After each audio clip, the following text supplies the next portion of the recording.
Radio 4G FM. Ponemos lo que nos gusta.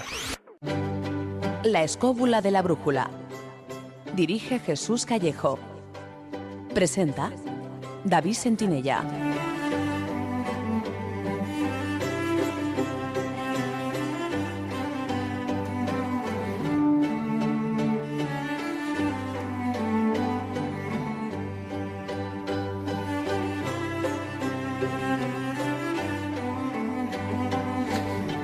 Hola amigos, muy buenas noches, ¿qué tal estáis? Bienvenidos a una nueva edición de La Escóbula de la Brújula.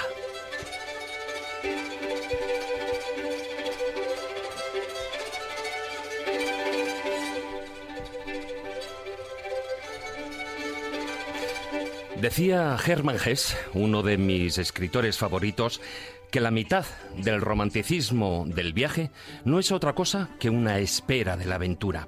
Está claro que hay viajes y viajes, pero lo fundamental es nuestra actitud ante el hecho de viajar, ya que no solo hay que visitar nuevas o desconocidas tierras, sino que hay que mirarlas con nuevos ojos para poder exprimir la experiencia y tratar de ver y comprender lo que se oculta en algunos de estos lugares. Así que esta noche, aunque sea virtualmente, tenemos por delante 2 horas de grandes aventuras junto a nuestros invitados. Juanjo Revenga, director de documentales y autor de Civilizaciones bajo tierra, y Pedro Ortega, director de la revista mistérica Ars Secreta. Ellos han recorrido más de medio mundo haciendo gala de esa mirada a la que yo me refería, con la curiosidad por mochila, viviendo el viaje al límite, incluso hasta el punto de encontrarse en más de una ocasión de frente con la muerte.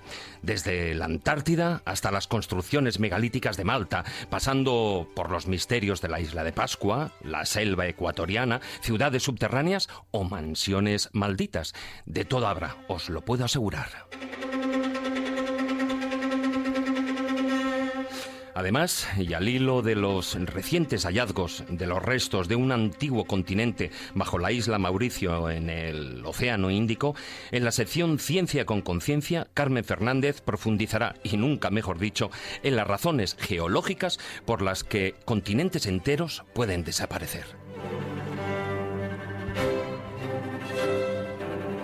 También con el Zurrón del Caminante realizaremos una ruta llena de adrenalina por lo que es el Caminito del Rey, una pasarela a 100 metros de altura sobre el vacío de casi 8 kilómetros de longitud que cruza por el malagueño desfiladero de los Gaitanes, una senda de un fuerte impacto emocional. Hablaremos también, a modo de agenda, de 2 citas que no os debéis perder y que tendrán lugar en los próximos meses. Y por supuesto, daremos fin a la presente edición con las enseñanzas y moralejas de los cuentos de Callejo.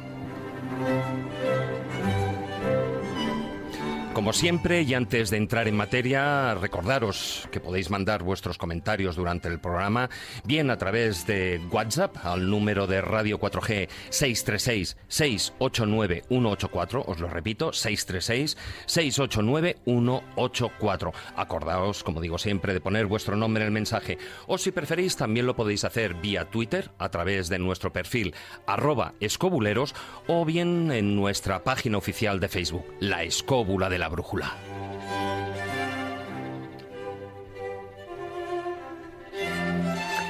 Dicho esto, y con la ayuda de Víctor San Román, que una vez más nos acompaña a los mandos de la parte técnica, ponemos en marcha nuestra particular escóbula voladora, dispuestos a viajar a algunos de los lugares más misteriosos y ocultos del planeta, desde la cuna de antiguas civilizaciones hasta enclaves donde se nos va a poner la piel de gallina. Así que, queridos escobuleros, comenzamos. Historia, leyendas, misterio, lugares mágicos. La Escóbula de la Brújula.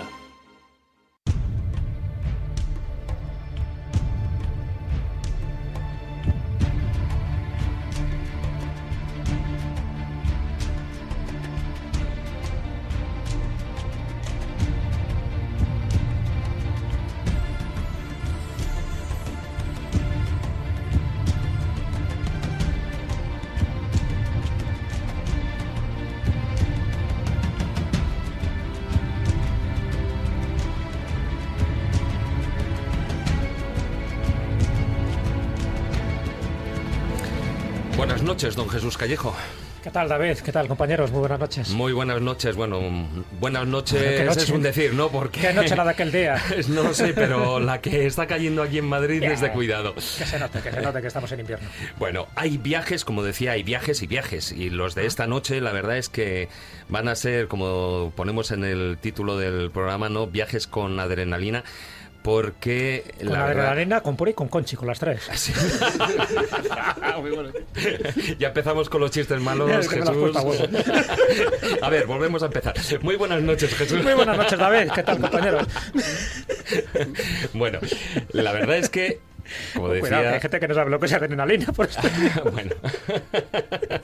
Bueno, con muchas emociones, vamos a dejarlo ahí. Sí, viajar al límite. Viajar al límite, y la verdad es que cuando uno tiene la oportunidad de viajar a ciertos lugares, hasta es capaz ya no solo de viajar al límite o en la medida de sus posibilidades, sino de imaginarse lo que sería eso antaño. Antes eran los auténticos peregrinos, aquellos que hacían esas rutas sagradas, o bien el Camino de Santiago, venir a Tierra Santa en época de cruzadas. Esos son los auténticos viajeros. Sí, sin hoteles, como quien dice. O ir a la Meca. Sin duchas. También antes, ¿no? Ahora también tienes Bueno, ahí también sin duchas. Yo creo que lo bueno de este tipo de viajes, y mucho se va a hablar a lo largo de esta noche, con duchas o sin duchas, es que son más que viajes geográficos. Yo creo que eso estamos todos de acuerdo. Todos los que estamos aquí hemos viajado lo nuestro, algunos más que otros, pero yo entiendo siempre el viaje, sobre todo estas características. No estamos hablando del viaje a una ciudad o a tu pueblo, sino el viaje a lugares exóticos, a lugares de aventura. Yo lo entiendo como un viaje iniciático. Siempre hay un viaje exterior y un viaje interior. El viaje exterior es evidentemente el que hay que desplazarse, o bien por avión, o bien por caravana, o por coche. Y luego el viaje interior es que cada viaje te está representando algo. Es un conocimiento profundo del lugar, pero también de ti mismo, porque yo lo he dicho más de una vez, para mí el viaje es el arte del encuentro. Pero no es lo mismo visitar vamos a poner una ermita determinada, o en, pues yo qué sé, un lugar de Málaga o de Toledo, sino aquel viaje que tú ya has seleccionado, que has preparado, que te has documentado, porque hay dos tipos de viajeros, bueno, hay multitud de viajeros, pero aquel que se documenta y aquel que quiere que le sorprenda el sitio. Los viajes con adrenalina sería aquel lugar donde tú precisamente estás buscando que te sorprenda, donde puedes tener algún tipo de información, si te vas, por ejemplo, a Mali con los dogones, o te vas a Burkina Faso, o te vas a Malta.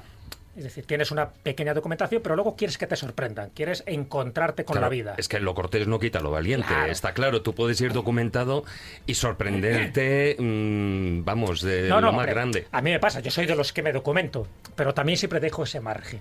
Es decir, para mí el margen es, yo no quiero que vaya todo arreglado, no quiero que vaya como un turista, quiero también esa parte de viajero. Para que cuando hablamos de viajero hay muchísimas clases de viajero, no es lo mismo cómo viaja Juanjo que cómo puede viajar Carlos, o cómo puede viajar Carmen, o puedo viajar yo. Es decir, todos tenemos una mezcla entre viajero y turista, pero es cierto que normalmente, si vamos pillados de tiempo, tenemos que limitar los tiempos. Entonces, no nos queda más remedio a veces que saber cuándo sales y cuándo regresas. Eso te convierte en un turista y no en un viajero. Un viajero no tiene por qué saber cuándo regresa. Desde luego. Muy buenas noches, don Carlos Canales. Buenas noches. Y aún así, dentro de esas formas de viajar, y estamos hablando, dentro de los viajes, los viajeros. Porque una cosa es viajar como una maleta, y otra cosa es cuanto menos llevar el espíritu viajero en el alma. Los griegos decían que vivir no era importante, que navegar era lo importante. Ellos entendían que el viaje, el descubrimiento de lo que era el conocimiento interior del mundo y de la propia persona que te da el moverte por entornos que no son los tuyos, es lo que de verdad te da la verdadera dimensión de lo que es la vida y de lo que es estar en el mundo. Hoy para mí estar no solamente con vosotros, que todos, es verdad, todos los que estamos aquí hemos viajado mucho y de maneras diferentes. Por ejemplo, Juanjo, que le tengo enfrente y luego hablaremos, conmigo se aburre, porque yo voy a sitios normales, tío. Yo reconozco que, claro, yo me puedo considerar muy aventurero, pero todo en este mundo tiene límites. Yo estaba organizando una comida. Claro, tú vas ahí a un bar y dices, ¿qué cerveza me tomo? Voy a la aventura. Me voy a tomar una negra. Luego contaremos anécdotas, porque merece la pena, porque está francamente gracioso, y creo que lo interesante es que los siguientes se diviertan, pero... Y esto no es una broma, esto es en serio. Yo estoy organizando una comida con amigos míos a los que están a punto de fusilar. y Juanjo es uno de ellos. Entonces, eso ya demuestra qué tipo de invitados tenemos hoy. Luego, claro, estamos los normales, por ejemplo Jesús o yo, que viajamos de manera normal. Luego están los que hacen viajes aventureros, que en realidad son mucho menos aventureros que los nuestros, porque en realidad al tercer mundo, como llaman algunos de comillas, se viaja exactamente igual que por Madrid. O sea, es que la gente tiene una teoría muy rara. Sí, pero de todas formas, esos son los viajeros parchís. Sí. ¿Sabes? Que se comen una y cuentan 20. Pues No, yo conocí, luego hablaremos también, y además, una aventura y se inventan el resto. Preguntándome por Jesús, y hoy va a estar muy divertido para anécdotas, porque vas a contar anécdotas de viajes exóticos. Me acuerdo, y además Jesús lo recordará, unas amigas que querían ir a Mali, ¿no? Entonces, y con esto ya corto introducción. Sí. Querían ir a Mali, entonces me decían, oye, tu amigo Jesús Callejo, le hemos oído el otro día en la radio que estuvo en el país de Ogón. Digo, pues sí. Joder, es que fíjate, tenemos un viaje de aventura. Bueno, entonces hablé con Jesús, ¿no? Digo, oye, me quieren hablar contigo porque van al país de Ogón y tal. Entonces, bueno, el sistema de viaje suyo consistía en esquivar las carreteras. Con lo cual Jesús fue en autobús, como quien va al M30, con un monobús, con las gallinas, tal, iba andando, bebía Coca-Cola en los pueblos, iba andando con la gente, iba normal. Y ellos iban como si fueran, no sé, a Marte, a un lugar terriblemente desconocido y extraño. Entonces, claro, tú te puedes plantear en que tú vas a lugares de lo más remoto y vas de manera normal. Y luego hay quien como si fuera, en serio, como si fuera una expedición a Júpiter. Bueno, tampoco es para tanto. Hombre, pero eso lo puedes hacer yendo a la Sierra de Madrid. O sea, bueno, depende del atasco también. No. Sí. Dejando aparte las carreteras, ¿no? No, quiero decir, hoy lo que queremos contar es que el viaje es una aventura siempre, porque el viaje es un tema interior. No depende lo que te ocurra. Lo que debería ser. Es eso, independientemente de lo que te ocurra. Porque lo que te ocurre te puede ocurrir yendo de Madrid a Albacete. Exactamente. Es decir, viajar es importante porque te pone en contacto con lo que no es tu mundo habitual. Y es la única manera que existe, la única, no existe otra, de conocer la verdadera realidad de las cosas. Todo lo demás son invenciones que tú puedes ver en la televisión y el mundo no es lo que tú tienes detrás de una pantalla. Es decir, es que no se parecen en nada, de hecho. Entonces, de verdad que en un mundo actual en el que todo el mundo se mueve mucho, curiosamente se viaja muy poco. Y eso es un problema tremendo que deberíamos corregir. Bueno, y dejar ya que presente a nuestros dos invitados. Muy buenas noches, don Juanjo Revenga. Buenas noches, David. Bienvenido de nuevo a La Escóbula. Encantado de estar nuevamente con vosotros. Bueno, además porque hace unos meses, justo acababas de volver precisamente de ese viaje a la Cueva de los Tallos y nos estuviste aquí hablando algunas cosillas en primicia. Bueno, has organizado numerosas expediciones, has producido y dirigido series documentales para televisión como Amazonía Mágica, Camerún, Misterio y Tradición, África Mágica, Magia en las Antillas, América Mítica, bueno, etcétera, Java, Indonesia, etcétera, ¿no? Y eres autor de varios libros como Mundos Ocultos, Amanecer Zombie, y ahora además acabas de publicar Civilizaciones bajo tierra, bajo el sello editorial de Luciérnaga, que vamos, que está ahí calentito, ¿no? Exactamente, acaba de salir ahora mismo y es un compendio de historias, de viajes, de vida. Hay una gran parte de vida en él, son viajes por todo el mundo, expediciones. Tenemos una gran parte que es la Cueva de los Tallos, las explicaciones que podemos dar o podemos imaginar de lo que realmente es lo que se esconde allí abajo, las ciudades en Turquía subterráneas, cuando el hombre vivía bajo tierra. ¿Por qué vivía bajo tierra? Hubo una época, desde luego, en que el hombre se escondía bajo tierra. Ahora vamos a intentar saber por las causas, ¿no? Las causas, que solamente hay una, claramente. Si el hombre se privaba de luz, se privaba de aire y de comodidades, era por miedo. El miedo. Hombre, me imagino que sí, es como el avestruz, ¿no? Poner la cabeza bajo tierra, evidentemente. Vamos a saber qué enemigo era el que provocaba el miedo. Claro, ¿quién estaba ahí arriba? Esa es la gran otra duda. cosa. La gran duda. La gran duda. Bueno, ahora seguiremos hablando del libro y dejar que presente también a don Pedro Ortega. Muy buenas noches. Buenas noches a todos. A ti sí, ya bienvenido y estrenado tu presencia aquí en La Escóbula de la Brújula. Vamos, es un lujo. Yo que os sigo tanto, pues me siento muy afortunado y estoy muy contento de estar aquí con vosotros. Bueno, eres ingeniero industrial, licenciado en Historia del Arte, doctor en Estética y máster en Edición Digital. Diriges la revista académica Herejía y Belleza y coordinas el curso La mirada al fin de siglo, que es un curso con la participación de la Universidad Autónoma de Madrid y el Museo Thyssen-Bornemisza, ¿no? Además, y lo más importante para mí, y yo creo que también para mí, claro que sí. Eres director de la revista Mistérica Ars Secreta, una publicación dedicada a los aspectos culturales del misterio y de la que, por cierto, bueno, acabáis también de publicar un especial sobre arqueología. Sí, y además esa es un poco la pertinencia de estar aquí en Mistérica número 9 planteamos un viaje a través de la arqueología, ¿no? Y bueno, pues hay viajes como Malta, como ya hemos mencionado, Petra, en Jordania, lugares tan ignotos como puede ser la profunda Siberia, Altai, los petroglifos que podemos encontrar por allá, o restos romanos del culto mitraico en la ciudad de Aquincum, en Budapest. Bueno, pues esa propuesta es ir viajando por lugares y descubrir los tesoros arqueoastronómicos, incluso como en Karaunj, en Armenia, y bueno, proponer ese viaje al lector. Uh-huh. Bueno, los dos, además, habéis viajado bastante. Para vosotros, ¿qué es lo mejor de viajar? De viajar, eso es lo malo. Eso es lo malo, porque cuando estás allí estás deseando volver y cuando vuelves estás deseando marcharte. Ese es el resumen que encuentras. Pero la realidad del viaje es la búsqueda. Es la búsqueda. Por eso se viaja. Buscando, y ahí sí está el gran secreto, lo que todos buscamos al final, el conocimiento. Y el conocimiento está en el viaje. Uh-huh.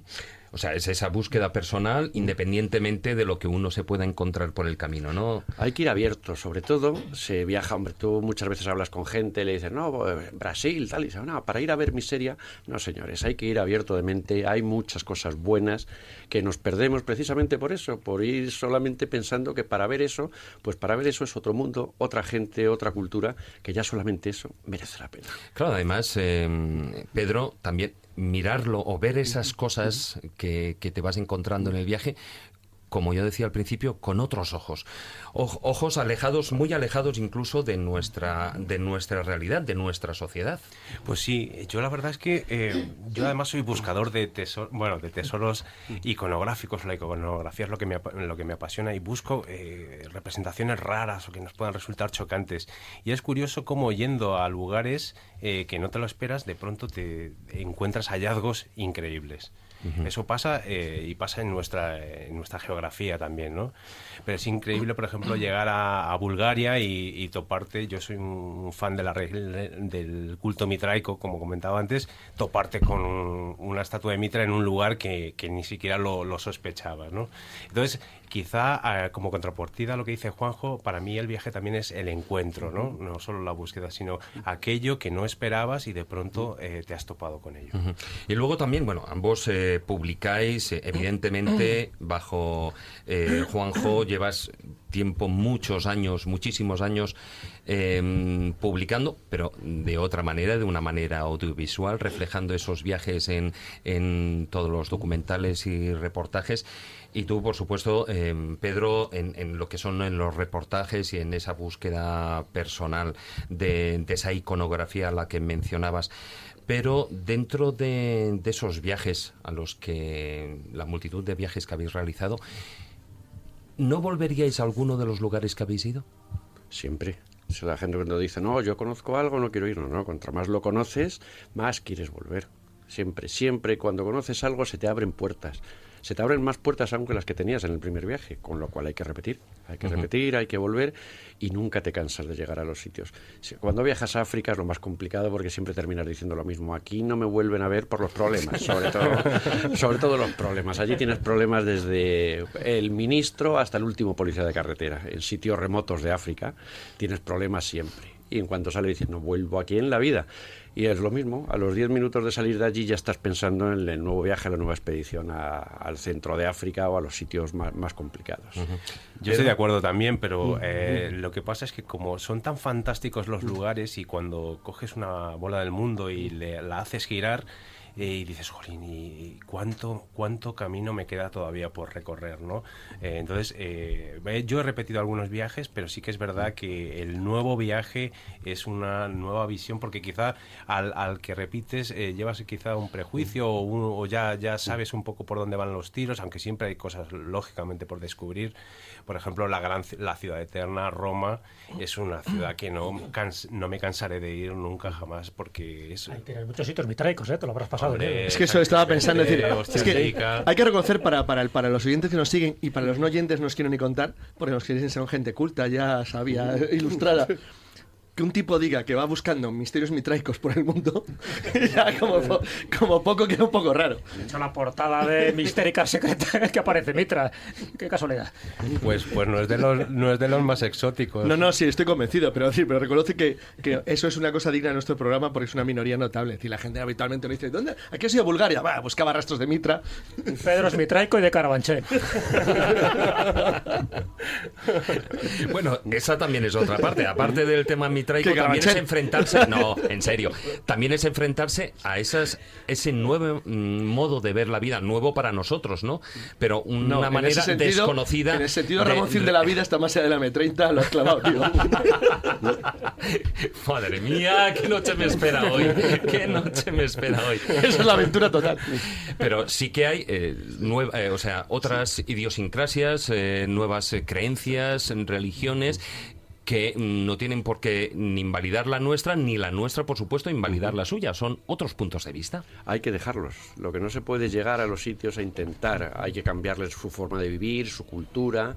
Es que esto lo hacen mal. No, señores. Estos señores llevan toda la vida haciéndolo así. Es su mundo, es su vida. Y lo que debemos hacer es no inmiscuirnos en ella. Podemos verla, nos guste, no nos guste y opinar. Pero no inmiscuirnos, dejarles que Yo, vivan. y eso luego hablamos con esto, porque esto abrimos ahí, no estoy de acuerdo con Juanjo, abrimos ahí para el debate, y es que hagas lo que hagas, inmiscuyes en ella. Esto es un tema muy interesante, porque es el gran problema, sobre todo, de los viajeros del siglo XIX, cuando ya con cierta ilustración empiezan a plantearse el problema de si no lo tocamos, alteraban el no lugar. lo tocamos, pero si lo tocamos, hagamos lo que hagamos, lo tocamos. Hombre, la culminación total, aún no tocando, sería el culto cargo, que también merecía la pena comentarlo, porque es un elemento muy interesante de cara a lo que sería contacto con civilizaciones entre comillas superiores, distintas. El culto cargo para mí es muy interesante porque plantea el gran problema del mundo actual. Es decir, ahora mismo ya no existe lugares del mundo aislados. O sea, bueno, sí que existen, pero y además es el problema que se plantea. El problema es precisamente intervenimos o nos dejamos la estructura libremente. de contaminación ambiental es tan enorme que incluso en casos tan raros como la isla Sentinel o algo así, que por una decisión internacional o nacional se decide mantener un lugar aislado, el debate y luego es interesante hablarlo, el debate permanece. ¿Qué haces con esos lugares? Claro. ¿Es bueno dejarlos así o no? O sea, es el famoso debate, es decir, es que yo no tengo por qué tocar una cultura en el Amazonas, y porque tienes que condenar a un pobre indígena del Amazonas a estar subiendo, comiendo plátanos en un árbol. No hay plátanos, es una jugada, ¿no? Pero, ¿por qué? Es decir, ¿eso es bueno o malo? O sea, ¿quién eres tú para decidir que eso es bueno o malo? O sea, es que la idea eurocéntrica de es que no somos superiores, es una idea eurocéntrica. Pero es el intervencionismo de los grandes conquistadores. Pero eso es otra mentalidad. Hablo del mundo actual. O sea, es que cuando tú dices que no eres nadie para decir que una cultura es inferior, es que la estás llamando inferior. O sea, es que no se dan cuenta que eso es un insulto ya en sí mismo. Entonces, eso es un problema muy grande. Carlos, ¿te acuerdas una anécdota que me contaste hace tiempo de los inuit, de los esquimales que tenían una vida en fin, rutinaria y los jorobanos hasta que vieron la tele y empezaron a ver las es un caso muy curioso. Es un caso de Rusia, de Siberia, que luego contamos que es muy gracioso.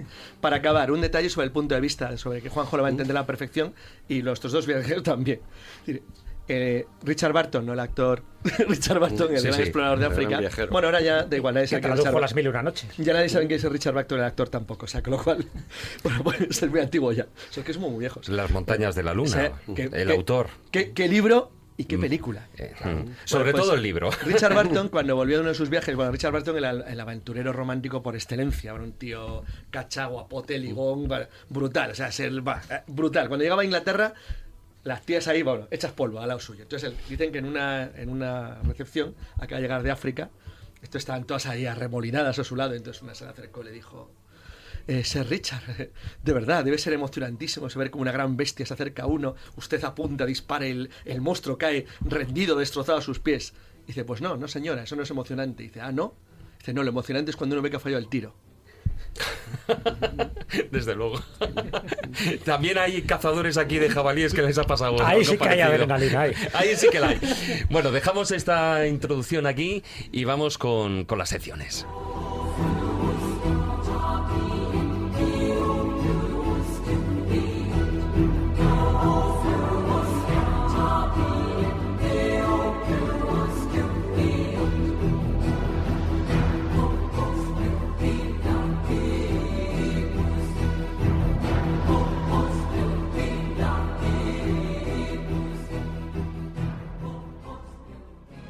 Si quieres viajar a lugares con historia y sumergirte en los grandes misterios de nuestro mundo, La Escóbula de la Brújula, en Radio 4G. Ciencia con conciencia.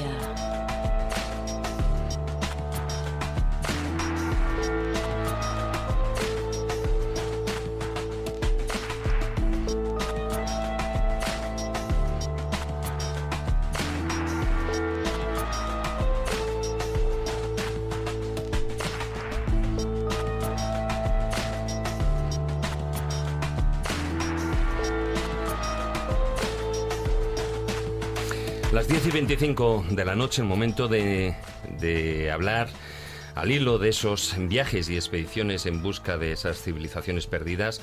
Precisamente un grupo de geólogos han confirmado la localización de los restos de un antiguo continente bajo la isla Mauricio en el Océano Índico. Lo que sería pues unos restos de lo que fue la desintegración de ese supercontinente, el Gondwana, ¿no? Y estaríamos hablando de hace unos 200 millones de años aproximadamente. Muy buenas noches, Carmen Fernández. Buenas noches. Pues estaríamos sí, hablando más o menos de esa época, ¿no? Sí, el fragmento, ese pedazo que ellos piensan que está debajo de las islas Mauricio, sería de ese continente que se formó hace 200 millones de años. Todos conocemos Pangea y a lo mejor no nos suenan tanto los nombres de los otros supercontinentes antiguos. ¿No? Claro, porque es que son varias, que se juntó y separó varias veces. Entonces tenemos la Eurasia, Rodinia, el Pangea, que es el más famoso, y Gondwana. Gondwana es de hace 200 millones de años. Lo que parece ser es que esa pieza de corteza antigua de hace 200 millones de años quedó recubierta por la lava joven de erupciones volcánicas en esa zona del Índico, que después dio lugar a la formación de la isla Mauricio. No sé, parece bastante alucinante. De todas formas, es curioso ver que periódicamente se van descubriendo, y sobre todo por la zona del Océano Índico, se van descubriendo esos microcontinentes que parece que, bueno, pues hasta ahora evidentemente no se conocían, no están, por decirlo de una manera, a flote. Están bajo el océano y no teníamos a lo mejor las técnicas o los métodos de detección. Carmen, ¿has pensado en reconstruir el dodo? Yo todavía no ¿Sabías que hay un plan para hacerlo? Nada de ingeniería genética. Hay un plan para hacerlo. Y seguramente no solo el dodo. Bueno, en este caso, de hecho, además, el artículo que salió ahora hace un par de semanas no es Nature Communications, una de las filiales Toma de nota, Nature. Nature Science, no es ciencia. Sí. Un poco de... Vale, entonces, no es la primera vez, como digo, que resaltan que se hayan encontrado fragmentos tan antiguos ahí en Mauricio. De hecho, no sé si fue exactamente el mismo grupo o otro hace 3 años, ya había hablado de que en las arenas de las playas de la isla Mauricio habían encontrado restos de un mineral que se llama circonio, que tenían esa antigüedad. ¿Cómo puede ser esto? A ver, para explicarlo así fácilmente. La Tierra, que todos conocemos, está dividida en dos, ¿no? Los continentes, que son muy antiguos, y los océanos, que son más recientes, ¿no? Más jóvenes. Entonces, en los continentes tendríamos restos de rocas, pues de los orígenes de la Tierra, que pueden tener 4.000 millones de años. En los océanos no hay nada así, tan antiguo, ¿vale? Y la isla Mauricio, que se formó en el océano, es, por tanto, joven y no debería tener nada más antiguo de 9 millones de años, ¿vale? Entonces, como os decía, en esa arena de la playa habían encontrado esos restos. Lo que pasa es que había mucha controversia, porque decían, bueno, a lo mejor se vinieron arrastrados por el viento, por las olas del mar, contaminados pues por los propios coches o los zapatos de los científicos. ¿Qué es lo que han encontrado ahora? Pues es que ahora los han encontrado en rocas. O sea, en rocas de la isla Mauricio han encontrado restos de circonio que tienen esa antigüedad. Entonces, que presuponen que han salido con las erupciones de lava que salieron de ese continente, de esa fractura, de esos restos de continente que están debajo de Mauricio. De hecho, dicen que probablemente no haya solo ese trozo, que han encontrado en Mauricio, sino que hay varios trozos de diferentes tamaños repartidos, dispersos por el Océano Índico, que se formaron cuando hace 200 millones de años Gondwana empezó a fragmentarse pues, para formar lo que ahora son África, India, Australia y la Antártida. Esperan eso, que no sea una rotura simple de un cachito, sino que son muchos que a lo mejor ahora encontrarán a lo largo de la cuenca microcontinentes, ¿no? Del océano. Oye, de todas maneras, ¿cómo es posible a nivel geológico que desaparezcan esas grandes extensiones de terreno, porque incluso en algunas ocasiones, o como dice Bueno, en realidad el mito de la Atlántida, bueno, pues que desapareció lo que era el continente. Esto se ha quedado sumergido pues en la fosa oceánica. Nosotros vemos lo que han sido los continentes que se quedaron arriba y se deslizaron por lo que ahora sabemos que es la tectónica de placas, que era lo que yo quería un poco traer a la sección, que es como un área un poco árida, ¿no? Que la gente le tiene un poco de miedo a la geología, pero si lo estudiamos haciendo una especie de evolución histórica, aprenderemos muchas cosas sobre la Tierra y alguna anécdota más divertida. De hecho, y también destacar que esto no se sabe desde hace siglos. O sea, los estudios que han formado esta teoría de la tectónica de placas son de este siglo pasado, de 1900. Me imagino que también a medida que se va avanzando a nivel tecnológico... Sí, pero primero empezaron con las observaciones. Pero observaciones, te digo, pues en torno al 1900. El primero fue un tal Taylor que se puso a mirar el mapa, entiendo yo, y vio que las costas de Sudamérica y de África parecían coincidir, ¿no? Que las podías acercar como un puzzle y parecían coincidir. Entonces él propuso que a lo mejor es que habían estado unidas hace tiempo y que se habían separado. Y también dijo otra cosa muy interesante, que a lo mejor los choques entre esos continentes que se habían separado, juntado, habían producido las cadenas montañosas. Claro, esto lo contó y los científicos le dijeron, sí, pues no nos lo creemos.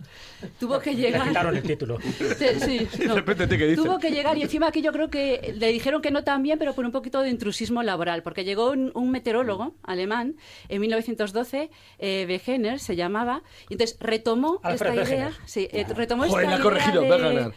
Bueno, yo no he dicho el nombre, él lo ha añadido. Vamos a seguir. Ahora Juanjo dice vegana. Todas las obras de Colosimo y de Bergera parece que seguimos evolucionando. Claro. Pues entonces este hombre retomó lo de la similitud de las costas de África y de Sudamérica, retomó lo de las formaciones geológicas montañosas, que hay cadenas en diferentes continentes, pero que tienen la misma antigüedad y la Perdona, ¿es una leyenda roca. lo que se influyó lo de Brasil que encaja en África? Que es que dicen que empezó por ahí.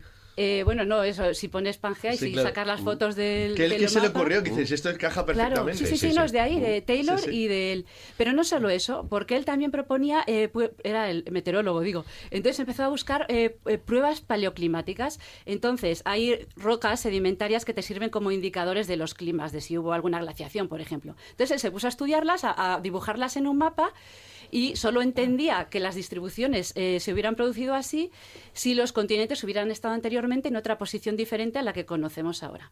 Y después la otra prueba que todo el mundo conoce también, que son las paleontológicas, los fósiles. Entonces, ¿cómo encuentras organismos de reptiles o plantas en lugares separados por océanos que son iguales? Porque Yo pueden. aquí había una explicación, a esto intentaban explicarlo de una manera, no he podido contrastar si es cierto o no, pero que me parece tan graciosa que lo tengo que contar. ¿Vale? Entonces, A ver. pues por ejemplo, encontraban restos de caballos antiguos, de un caballo antiguo que se llamaba Hiparión, y estaban en Francia y en Florida. Pues ¿cómo habían ido? Pues nada, había un puente de piedra que unía Francia y Florida y habían ido por ahí. Bien, pues había tapires en Sudamérica y en Asia, pues otro puente de piedra por encima. Y así lo iban haciendo con todo hasta que yo creo que tuvieron tapizada la Tierra con esos puentes de tierra que unían regiones de fósiles. Esos eran científicos lo que decían eso. Sí, eso es lo que yo he encontrado por ahí, pero no he podido contrastarlo en otro documento, con lo cual, por eso no me fío mucho, pero me parece bonito, porque de repente llegan a un problema, ¿no? Entonces, hay una especie de trilobites en Europa que también se encuentran en Terranova. Pero aquí, que no están por toda Terranova, están solo en un lado de Terranova. Entonces dice, joder, cruzaron el océano entero y se van a quedar aquí en la costa de Terranova, pero no son capaces de atravesar Terranova. Unos poquillos creyeron, ¿cómo puede ser? O esos mismos trilobites en la costa noroeste del Pacífico, pero no en zonas intermedias. Pues bueno, ahí ya lo de los puentes no les funcionaba bien. Pero aun con todo este compendio de observaciones, seguían sin hacerle mucho caso. Como digo, a lo mejor era porque era meteorólogo y los geólogos consideraban eso un poco de intrusismo. También porque él no era capaz de explicar un mecanismo que pudiera explicar eso. Él lo que proponía era que una capa densa, o sea, los continentes se desplazaban sobre otra capa más densa de la Tierra que formaba parte del fondo oceánico. Pero claro, la fricción, si fueran esas dos capas rígidas o densas, como si tú mueves, por ejemplo, una alfombra sobre el suelo, esa fricción sería tan alta que creían que eso no podía ser cierto, y entonces esa teoría no valía. Tuvieron que pasar los años y llegar otro tipo de cosas. Llegó un señor que se dio cuenta de que el calentamiento en el interior de la Tierra podía generar corrientes de convección que hicieran girar y que fueran lo suficientemente fuertes como para desplazar los continentes. Digamos que esto era como un poco del origen de esa teoría. Pero esto no era suficiente. Pues se encontraban con otro problema, ¿Qué pasa con los sedimentos arrastrados por los ríos y que llegan al mar? ¿Qué pasaba con ellos? En teoría, pues vienen kilos y kilos de material, de barro, etcétera, que deberían depositarse en el fondo del océano y, claro, hacían los cálculos, empezaban a multiplicar todo lo que tenía que haber y al final les salía que tenía que haber una altura de 20 kilómetros de sedimentos, con lo cual ni océano ni nada, vamos, tendríamos algo que es más alto todavía que la profundidad. El océano tiene unas profundidades que dependiendo de la zona van entre 3.000 y 11.000 kilómetros. Pues bueno, no tenía sentido. 11.000 metros. ¿Kilómetros? 11.000, perdón. Sí, 11 kilómetros, 11.000 metros. Bueno, Perdón, que a la luna está bien. Sí, sí, las Marianas, exactamente. Exacto, en las fosas marianas. Paso a las Marianas. Entonces, pues esto, ¿cómo lo explicaban? Bueno, pues no lo explicaban y se quedaban tan anchos, no sabían qué pasaba. Bueno, pues Harry Hess observó. Ya, claro, avanzamos, llegamos a 1950, ya tenemos métodos de sonar, ya podemos detectar cómo son los fondos oceánicos. Encontraron, en esa época, como digo, en 1950, la cadena montañosa más grande de toda la Tierra, que está bajo el océano. Bajo el mar. Si cuentas toda la red de esa cadena montañosa, son 75.000 kilómetros de longitud. Y encima tiene en el centro, en mitad del océano Atlántico, un cañón de 10 kilómetros, ¿vale? Entonces, eso significaba que entonces la Tierra se estaba separando en ese cañón. Bueno, y además medían los sedimentos, las rocas del fondo oceánico, y el océano era más joven junto a esa cordillera y mucho más viejo cuando te separabas. Entonces, la conclusión a la que llegaron es que la corteza, cuando llegaba a la frontera del continente, ahí empezaba a hundirse de nuevo por debajo de la Tierra, en un proceso que ellos le llamaban subducción. Después explico un poco más. Entonces, es por ahí por donde se debería ir el sedimento ese, ¿vale? Y después ya llega como la prueba definitiva, digamos, el descubrimiento del campo magnético de la Tierra. El descubrimiento de que el núcleo líquido de hierro genera un campo magnético en la Tierra y que ese campo magnético, además, se puede invertir. Y que hay momentos, periodos en la historia en que se ha invertido completamente de polo norte-sur.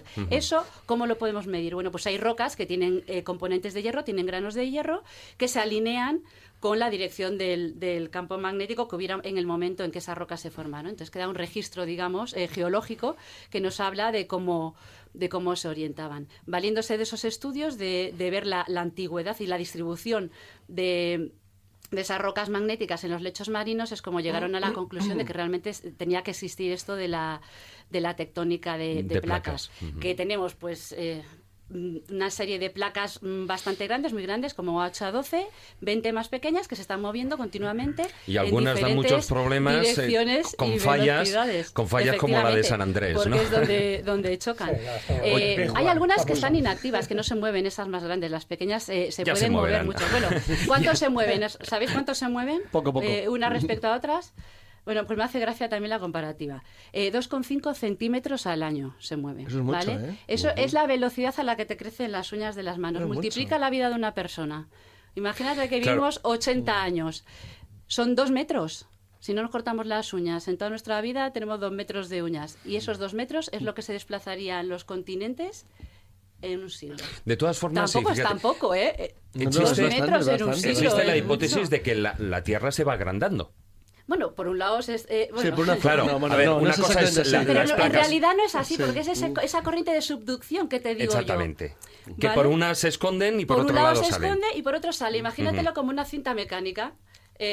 Las placas serían la cinta que se va moviendo sobre el manto, que es donde tenemos las corrientes de convección que decía yo antes, que serían como las ruedas sobre las que giraría la cinta. Entonces, por un lado, se va metiendo, que es la zona que os decía yo, cerca de la frontera de los continentes, y va saliendo por esas dorsales oceánicas. Entonces, se está regenerando continuamente. Es un ciclo. Que de hecho era así casi como quería acabar yo. La Tierra está viva. La Tierra se mueve continuamente, es dinámica debido a esta tectónica de placas. Bueno, y de pues hecho... nadie lo ha puesto en duda, ¿no? Eso. No, Bueno, de hecho ahora no lo pone nadie en duda. En la superficie no lo pones en duda, pero cuando empiezas a pensar en rocas y en minerales, podrías pensar que, bueno, no hay vida. Pero de hecho, otra cosa que a mí me llama más la atención y que para la que todavía creo que no hay explicación es por qué la Tierra es el único planeta rocoso que tiene tectónica de placas. Porque, por ejemplo, Venus, que es de la misma tamaño parecido, demasiado caliente, densidad para eso. parecida, no la tiene. O sea, no tiene ese dinamismo. Entonces, claro, los científicos proponen que eso es lo que nos da, o sea, lo que le da el bienestar orgánico a nuestro planeta. El que nos ha dado los cambios climáticos que contribuyeron al desarrollo o que fueron causa de procesos de extinción, pero también, lo que decías tú antes, el que nos da la formación de las cadenas montañosas, provoca los terremotos, el ciclo del carbono, las eras glaciales. Vale.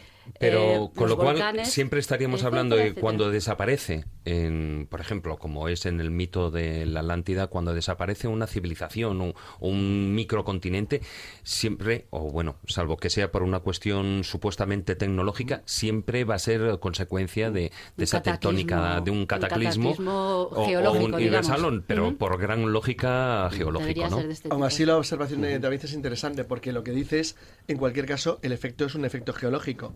Si tú metes una bomba termonuclear sobre una montaña, lo que genera es un efecto geológico. Sí, el síndrome Eso de está China, claro. ¿no? Ahí está. No hay que exagerar. Eso no, pero, ya sería- claro, sí, vamos a ver. Es el chiste de la película, es que me acuerdo de los... Da igual. Vamos a Da ver. igual, eso. La fe mueve montañas. Bueno, bien, lo que la mueve es la dinamita. Pues exactamente igual, pero tú generas un efecto geológico. Cualquier acción humana que modifique o afecte la estructura de, por ejemplo, en el cambio climático, imaginemos que no está aprobado, digan lo que digan, que fuéramos nosotros. Aunque fuéramos nosotros, lo que estás generando es un efecto natural sobre la Tierra. Una posibilidad, te digo, Claro, es que sea es lo la que- propia tectónica de placas Eso la es. que te genera los cambios climáticos. Pero vamos a ver, exacto, pero aunque no fuera así, aunque fuéramos nosotros, también sería un efecto sobre la Tierra, y como dice Jesús, si esto da la sensación, no hay que ser un ser vivo, pero por lo menos como dice Lovelock, que sea homeostático, es decir, que se autorregula en cierto modo, pues en cualquier caso nuestra influencia afecta a una estructura, con lo cual, ¿qué más da que estemos nosotros que no?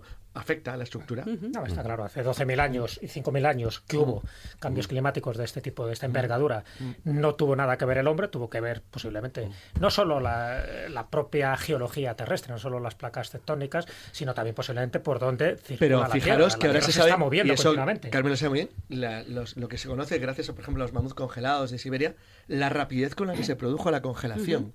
O sea, bichos que habían comido hierba y que se murieron porque se congelaron de golpe. O sea, ¿pero qué pasó ahí? O sea, ¿tuvo que ser algo? Una pregunta. Espectacular, ¿eh? Bueno, Antes de de que hecho termine. han aparecido fotografías recientes de olas congeladas. Tuvo que ser espectacular. Hoy lo he que visto ocurrió. una fotografía de una ola llegando a la playa y congelarse congeló. en Fíjate la pleno temperatura movimiento. que había. Tuvo que ser algo absolutamente espectacular. No, pero ya no entonces, ahora, claro, lo de la película, lo que pasa con la película, ¿no? Una pregunta antes de que termine la sección de Carmen, que va para Carmen y para Juanjo. Además, tal como lo has contado la noticia, muchísimos oyentes seguro que se ha puesto en consonancia con esos continentes perdidos que existían en los distintos océanos, sobre todo en los tres principales. ¿Tú crees personalmente, ya, un poco por lo que tú has leído, por lo que tú sabes, por lo científica, que esos continentes, una vez que pasó Pangea, una vez que pasó Gondwana, una vez que el mar de Tetis se fraccionó, en esos tres grandes océanos, ¿tú crees que en el Atlántico pudo existir un continente llamado la Atlántida, que en el Índico pudo haber un continente que se llamara Lemuria y en el Pacífico un continente que se llamara Mu, y que por cuestiones geológicas desaparecieran hace X años? Pues yo tengo que decir que no lo sé, pero realmente... Es tu opinión personal. Realmente también iba a decir, y lo comentaba antes, tenemos todo de Pangea, Gondwana, los otros que he dicho. Tampoco está claro que fueran exactamente así como ahora pensamos que son, como ahora vemos en las imágenes y pones en Google y buscas, porque sigue habiendo datos que no apoyan esas direcciones que se han propuesto, con lo cual pues puede ser que sí, que hubiera muchísimas más cosas que hemos perdido y que se han quedado ahí debajo. Pero hablo de tres continentes porque esos tres continentes han generado multitud de leyendas. ¿Tú, Juanjo, qué opinas? Hombre, pues yo pienso que en los años, en los miles de millones de años que llevamos aquí, por supuesto, han ocurrido grandes cataclismos y más en la época que coinciden todos, la desaparición de estos continentes. Hombre, nosotros hace llevamos miles de 10, años, 15.000 años. Claro, Llevamos pero unos días. es lo que iba a decir, de Nosotros todas llevamos maneras probablemente se cuatro hayan días para hundido los hace 5.000 muchísimo millones más. de años. O sea, quiero decir, no Vamos. creo que hubiera un humano viendo hundirse Aún así- ese continente aún así- que Bueno, podía en la haber Atlántida estado siempre ahí. hablan de los 12.000 años, ahí al había salir humanos o y muy entrar. humanos. Y coinciden Que con puede los ser demás simplemente un continentes. mito. Pero Carmen, hay una cosas raras. leyenda. Por ejemplo, un ejemplo raro que Sí, cualquiera sí. que ha viajado un poco lo ve porque llama mucho la atención. Los pintares de Madagascar, los malgaches, hablan un idioma malayo. Malayo, de Indonesia, que hacen enfrente de Mozambique. Es que es una cosa que te llama tanto la atención. Y los lemures, porque eso se llama Los lemures, los lemures sí, están en sí. Madagascar, pero también están en el continente Exacto, africano. pero, Entonces, pero- ¿cómo no, llegaron pero a nadar hasta pero- allá? pero, o sea, de Madagascar a Mozambique hay un tramo de costa. Pero lo que habla la gente se habla en Indonesia, a miles de kilómetros de mar. Es decir, bueno, es que no hablan un idioma africano, ¿no? Es que hablan un idioma... El balgache es un idioma malayo, es austronesio. Es decir, es un idioma que se parece más a las lenguas de Java o de Borneo que a las lenguas de enfrente de Mozambique. ¿Cómo llegaron allí? ¿Cuándo? ¿Dónde? ¿Por qué? ¿Navegando? ¿Remando? ¿A vela? ¿Y por qué no llegaron el resto? Es decir, hay miles de cuestiones que no están nada aclaradas. Sí, pero que te digo que todavía no se sabe. Sí. No hemos encontrado nada. Mira, hace 2 semanas se encontraron estos restos debajo de Mauricio. Bueno, cada 2 por 3. A ver mañana qué se encuentra. De hecho, una de las cosas que algún día hablaremos, ¿no? Hablamos de ese pozo de cola famoso por las voces que supuestamente se grabaron de ahí. Exactamente, precisamente desmitificándolo. Precisamente desmitificándolo. Pero sí que existió un proyecto que era el proyecto Mohol, que, bueno, se clausuró en 1966 y que, bueno, desde hace unos 4 o 5 años se ha relanzado, que es el de este proyecto. Lo que intentan es profundizar en la corteza terrestre y además, bueno, pues hasta llegar a esa discontinuidad, la de Mohorovic, ¿no? Y ahí... ¿Cómo mola el nombre? Mohorovic, ¿no? Discontinuidad de Mohorovic. Hombre, hay mucho por descubrir. Uno de los, para mí, de los campos de investigación fundamentales sería lo del puente de Rama, ese puente que supuestamente está uniendo el sur de la India Que con es que Sri se Lanka, ve en las fotos de la NASA. que se ve precisamente gracias ahora a Google Earth. Y eso sí que nos puede indicar lo que también dice otra leyenda, porque hemos hablado de 3 continentes, muchos de ellos míticos, desde mi punto de vista Lemuria y Mu son nombres totalmente inventados en el siglo XIX, no tanto la Atlántida, pero por ejemplo de Kumari-Kandan. Kumari-Kandan dice que es el primer continente donde aflora una gran civilización, donde están los Vedas y donde toda esa... Lo que hoy llama Robert Hooke es Sundalandia. Exactamente. Sí, que es donde creen que está la raíz. Entonces, de la... Ese puente de Rama se entronca con las leyendas, pero con las leyendas mitológicas, ¿no? Del Mahabharata, del Ramayana, en fin, con el dios Hanuman. Y se sabe que se hundió la glaciación, ¿no? Y se sabe que se hunde en una época muy concreta, que hubo un cambio climático extremo. Entonces, hay que ver un poco cómo eso genera también cambios evolutivos en la humanidad. Entonces, a mí me interesan como 3 épocas, por decirlo así, ¿no? Hace 40.000 años, que ocurrió algo muy importante, que es cuando la gente empieza a pintar en las pinturas rupestres. Hace 12.000 años, no solo el mito de la Atlántida, sino prácticamente todas las culturas de importancia, el Tepi, por ejemplo, el tiempo primero de los egipcios empezaría ahí, y hace 5.000 años, el famoso 3.000 antes de Cristo, tanto en Sumer, en el Valle del Indo, en Egipto y en tantas y tantas culturas. Es decir, todo eso está entroncado con cambios climáticos. Y luego, microcambios climáticos que hizo desaparecer, por ejemplo, la cultura maya en el siglo IX, con la dinastía Tiatán y con multitud de Valle cosas. del Indo. El Valle del Indo. O sea, eso es fundamental, pero claro, aquí nos estamos yendo a millones de años. Por lo tanto, esto estamos hablando de antes de ayer comparado con esta cronología que estamos diciendo. Bueno, dejamos aquí porque ya nos prácticamente estamos, como quien dice, entrando en el filandón, pero vamos a abarcarlo tocando diferentes lugares, diferentes también experiencias, por supuesto, de nuestros invitados.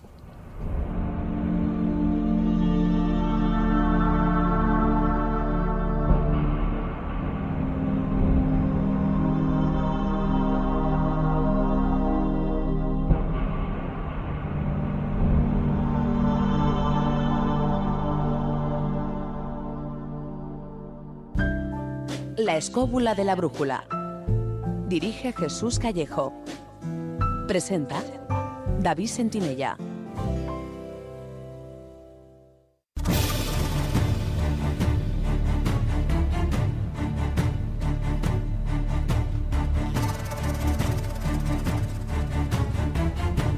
Comienza El Filandón.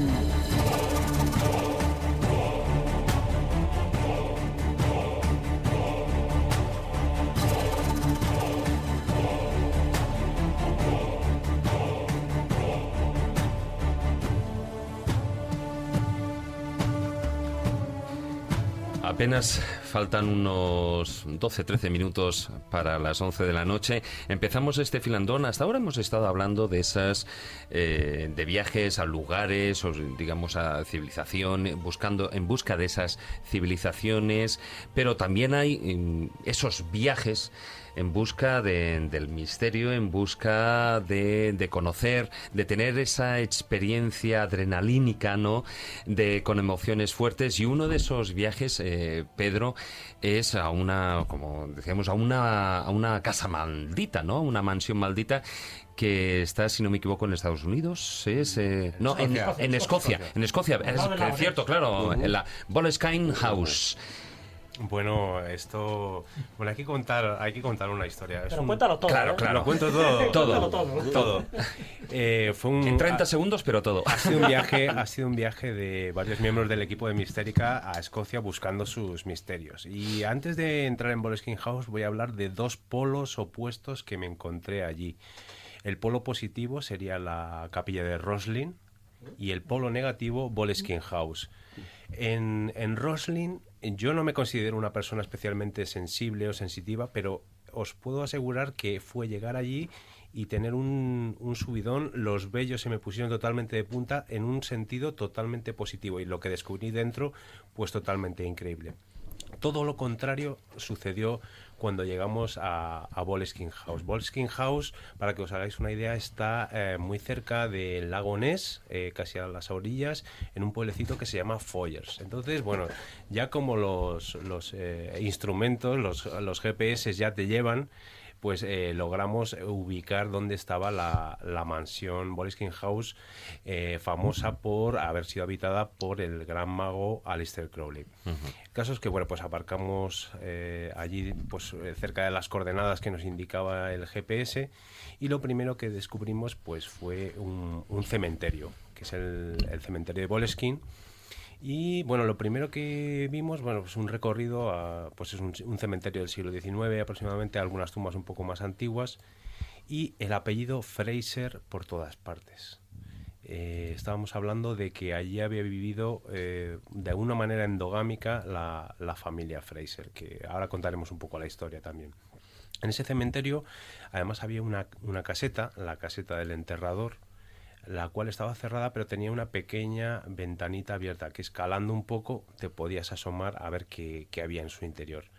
Y bueno, iluminando con las linternas, pues ¿qué vimos allí? Pues un hexagrama y una pintada del 666. Luego, un lugar al cual pues acudían ciertas personas a elaborar ciertos rituales. A mí ya el cuerpo se me empezó a poner revuelto de mala manera. O sea, la experiencia positiva de Roslin se tornó en algo totalmente negativo, y nos acercamos a lo que eran las lindes de la finca Boleskine House.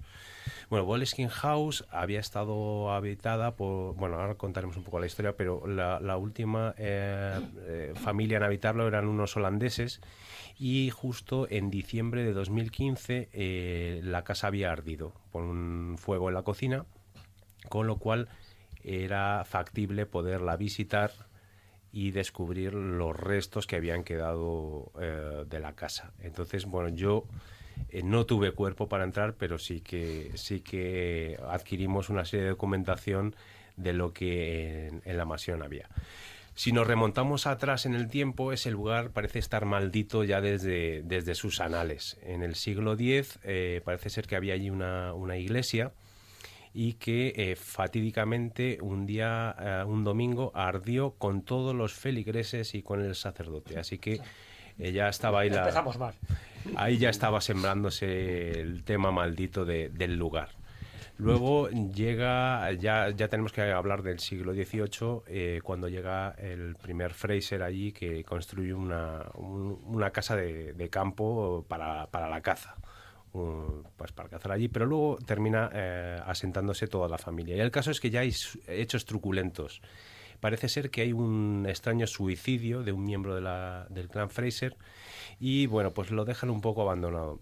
En ese momento ya estamos ya estamos en el siglo XIX, y Aleister Crowley estaba haciendo sus pinitos en la Golden Dawn, aprendiendo de magia, aprendiendo de ocultismo, y bueno, llega a escindirse de esta orden secreta británica para fundar su telema.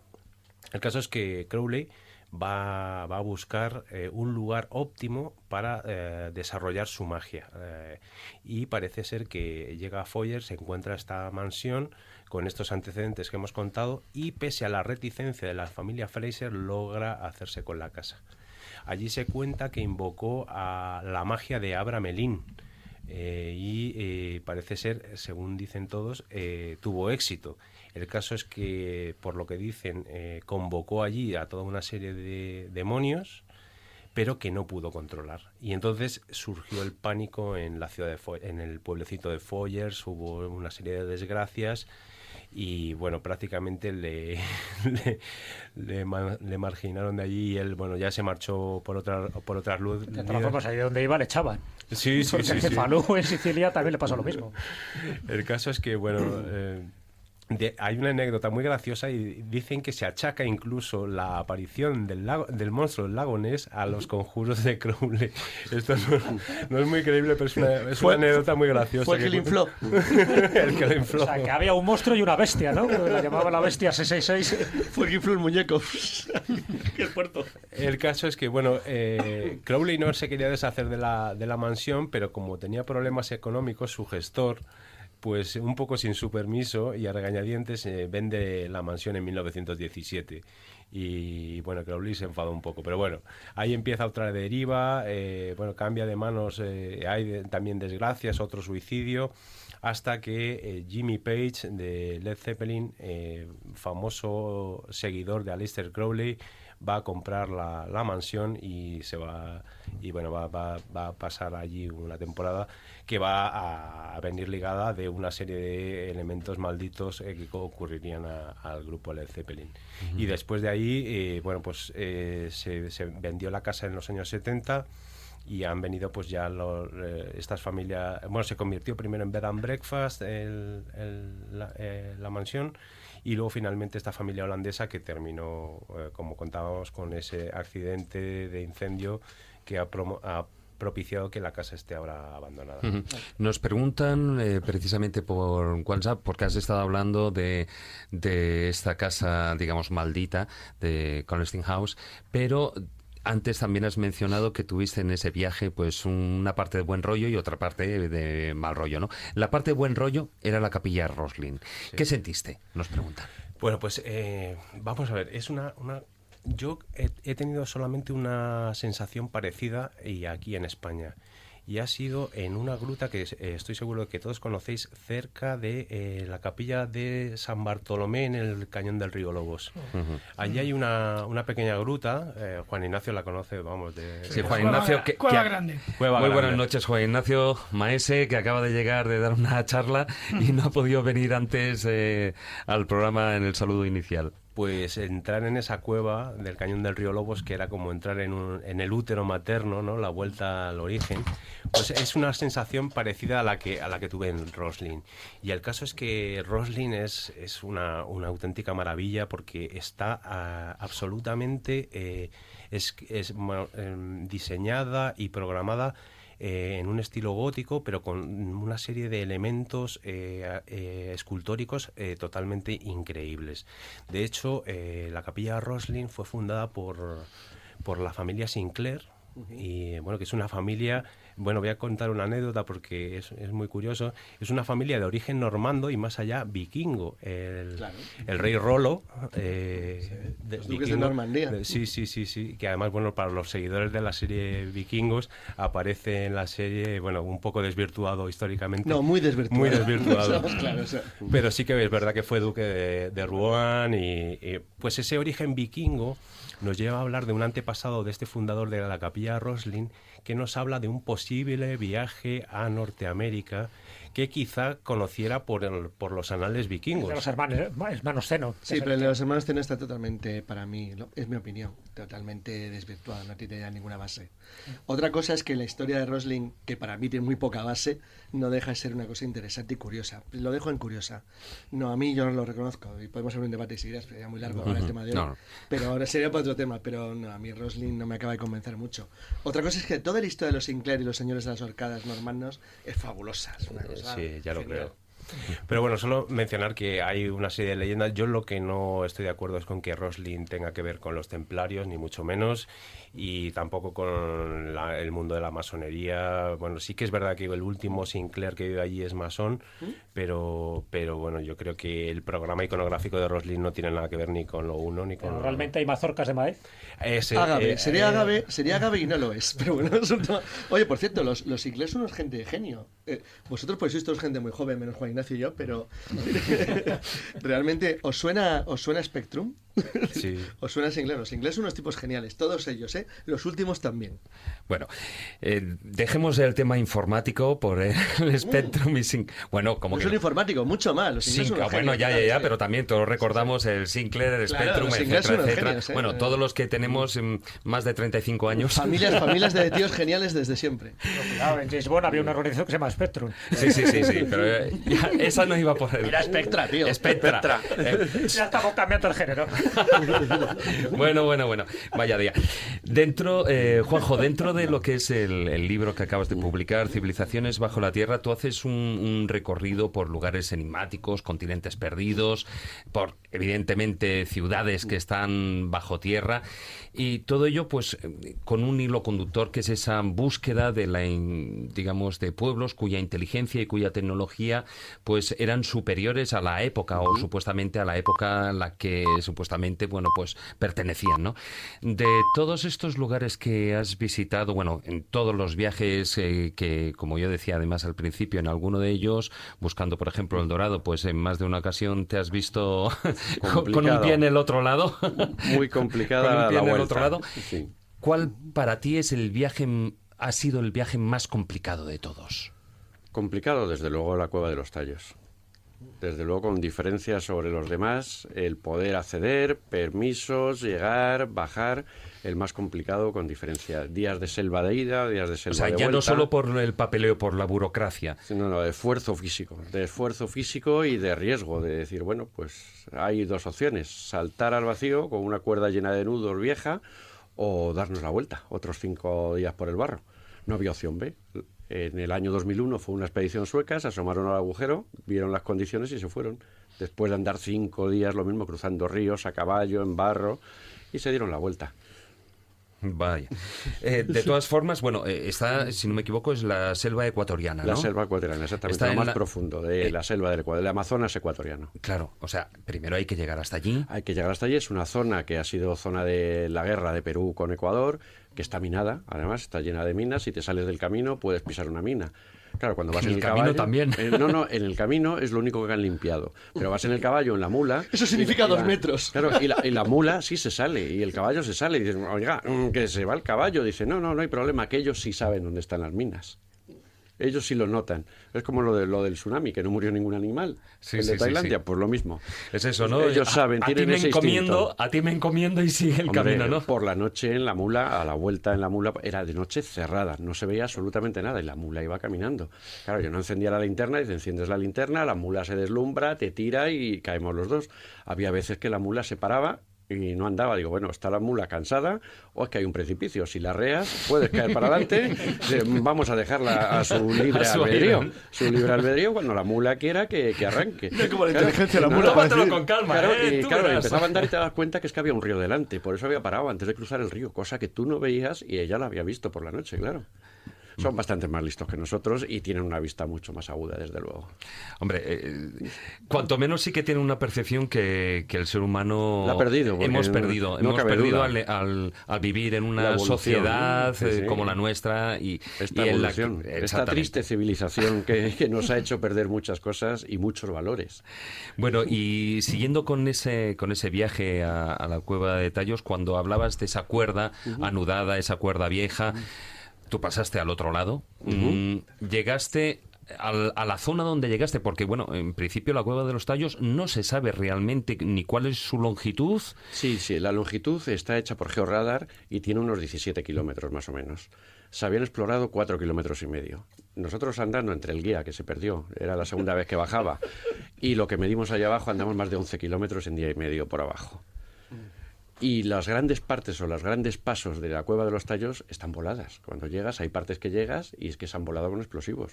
Y esa fue la expedición de Neil Armstrong en 1972, cuando se fueron después de llevarse todo lo que había allí.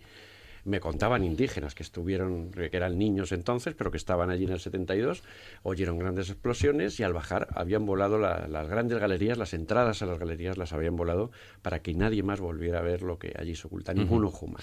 A ver, lo que se ocultaba, hay que resaltar que pasando eso había más, pasando esos pasadizos había más. Claro, había más. Había más. Cuando has dicho Neil Armstrong no es un doble nombre, es realmente Neil Armstrong, el astronauta. Exacto. Que a su regreso, uno de los lugares que visitó fue fue la Cueva de los Tallos. El primer lugar desde que vino, la obsesión de Neil Armstrong era ir a la Cueva de los Tallos. Entonces, fíjate que él bajaba de la Luna, tenía el hombre más famoso de América, intentó conseguir financiación para ir, en Estados Unidos se le negó. Nadie le permitía ir a la Cueva de los Tallos. Estaba la mano negra del gobierno para que no fuese a la cueva. Bueno, la gente que Y fue al bien final- acompañado, ¿eh? No, hombre, fue con el Mi-6 inglés. Era el con Mi-6 Stanley inglés, Hill, con el Mi-6. que eran británicos y toda que la fue vida. con los que consiguió montar una expedición de más de 200 personas. Pero el problema, porque estamos hablando ahí, digamos, de cierta conspiración gubernamental. Exacto. El problema es tanto que la zona, digamos, es militarmente interesante, o es una cuestión de realmente lo que hay dentro de la cueva y que supuestamente no se sabe nada de ello. No, a mí no me cabe ninguna duda que lo que se quiere ocultar es lo que había allí dentro. Tenemos al padre Crespi, que desde 1922 estuvo allí, estuvo sacando Maurice. piezas. Maurice Maurice, vino el después, incendio luego de vino todo lo después. que había. El incendio, pero el incendio fue después de que el padre Sí. Crespi mandase al Vaticano, porque él fue un enviado del Vaticano. El Vaticano ya en 1922 sabía que allí había algo que podía hacer temblar los cimientos de la Iglesia. Y ciertamente había piezas que son las que fotografió el padre Crespi, las que hemos visto gracias a eso, porque luego han desaparecido todas, y ahí podemos ver pues escrituras asirias, podemos ver que había una relación, o que quizás otra humanidad había vivido ahí abajo, anterior a la que nos está contando la Iglesia. Y eso es lo que había que ocultar. El padre Crespi montó el museo, montó con lo que le sobró de las piezas. Dice, hombre, por lo menos la gente de aquí de la ciudad de Cuenca, en Ecuador, que vean su historia y conozcan quiénes eran. Se montó el museo, al día siguiente se quemó. Pero al quitar los escombros no había ni una sola pieza debajo. Lo que sí que es curioso, y tú además que te has pateado de norte a sur y de sur a norte y de este a oeste y viceversa, que te has pateado el continente americano, tanto Centro como Sudamérica sobre todo, es curioso esto que estás comentando de antiguas civilizaciones mucho más anteriores a lo que nosotros pensamos y figuras.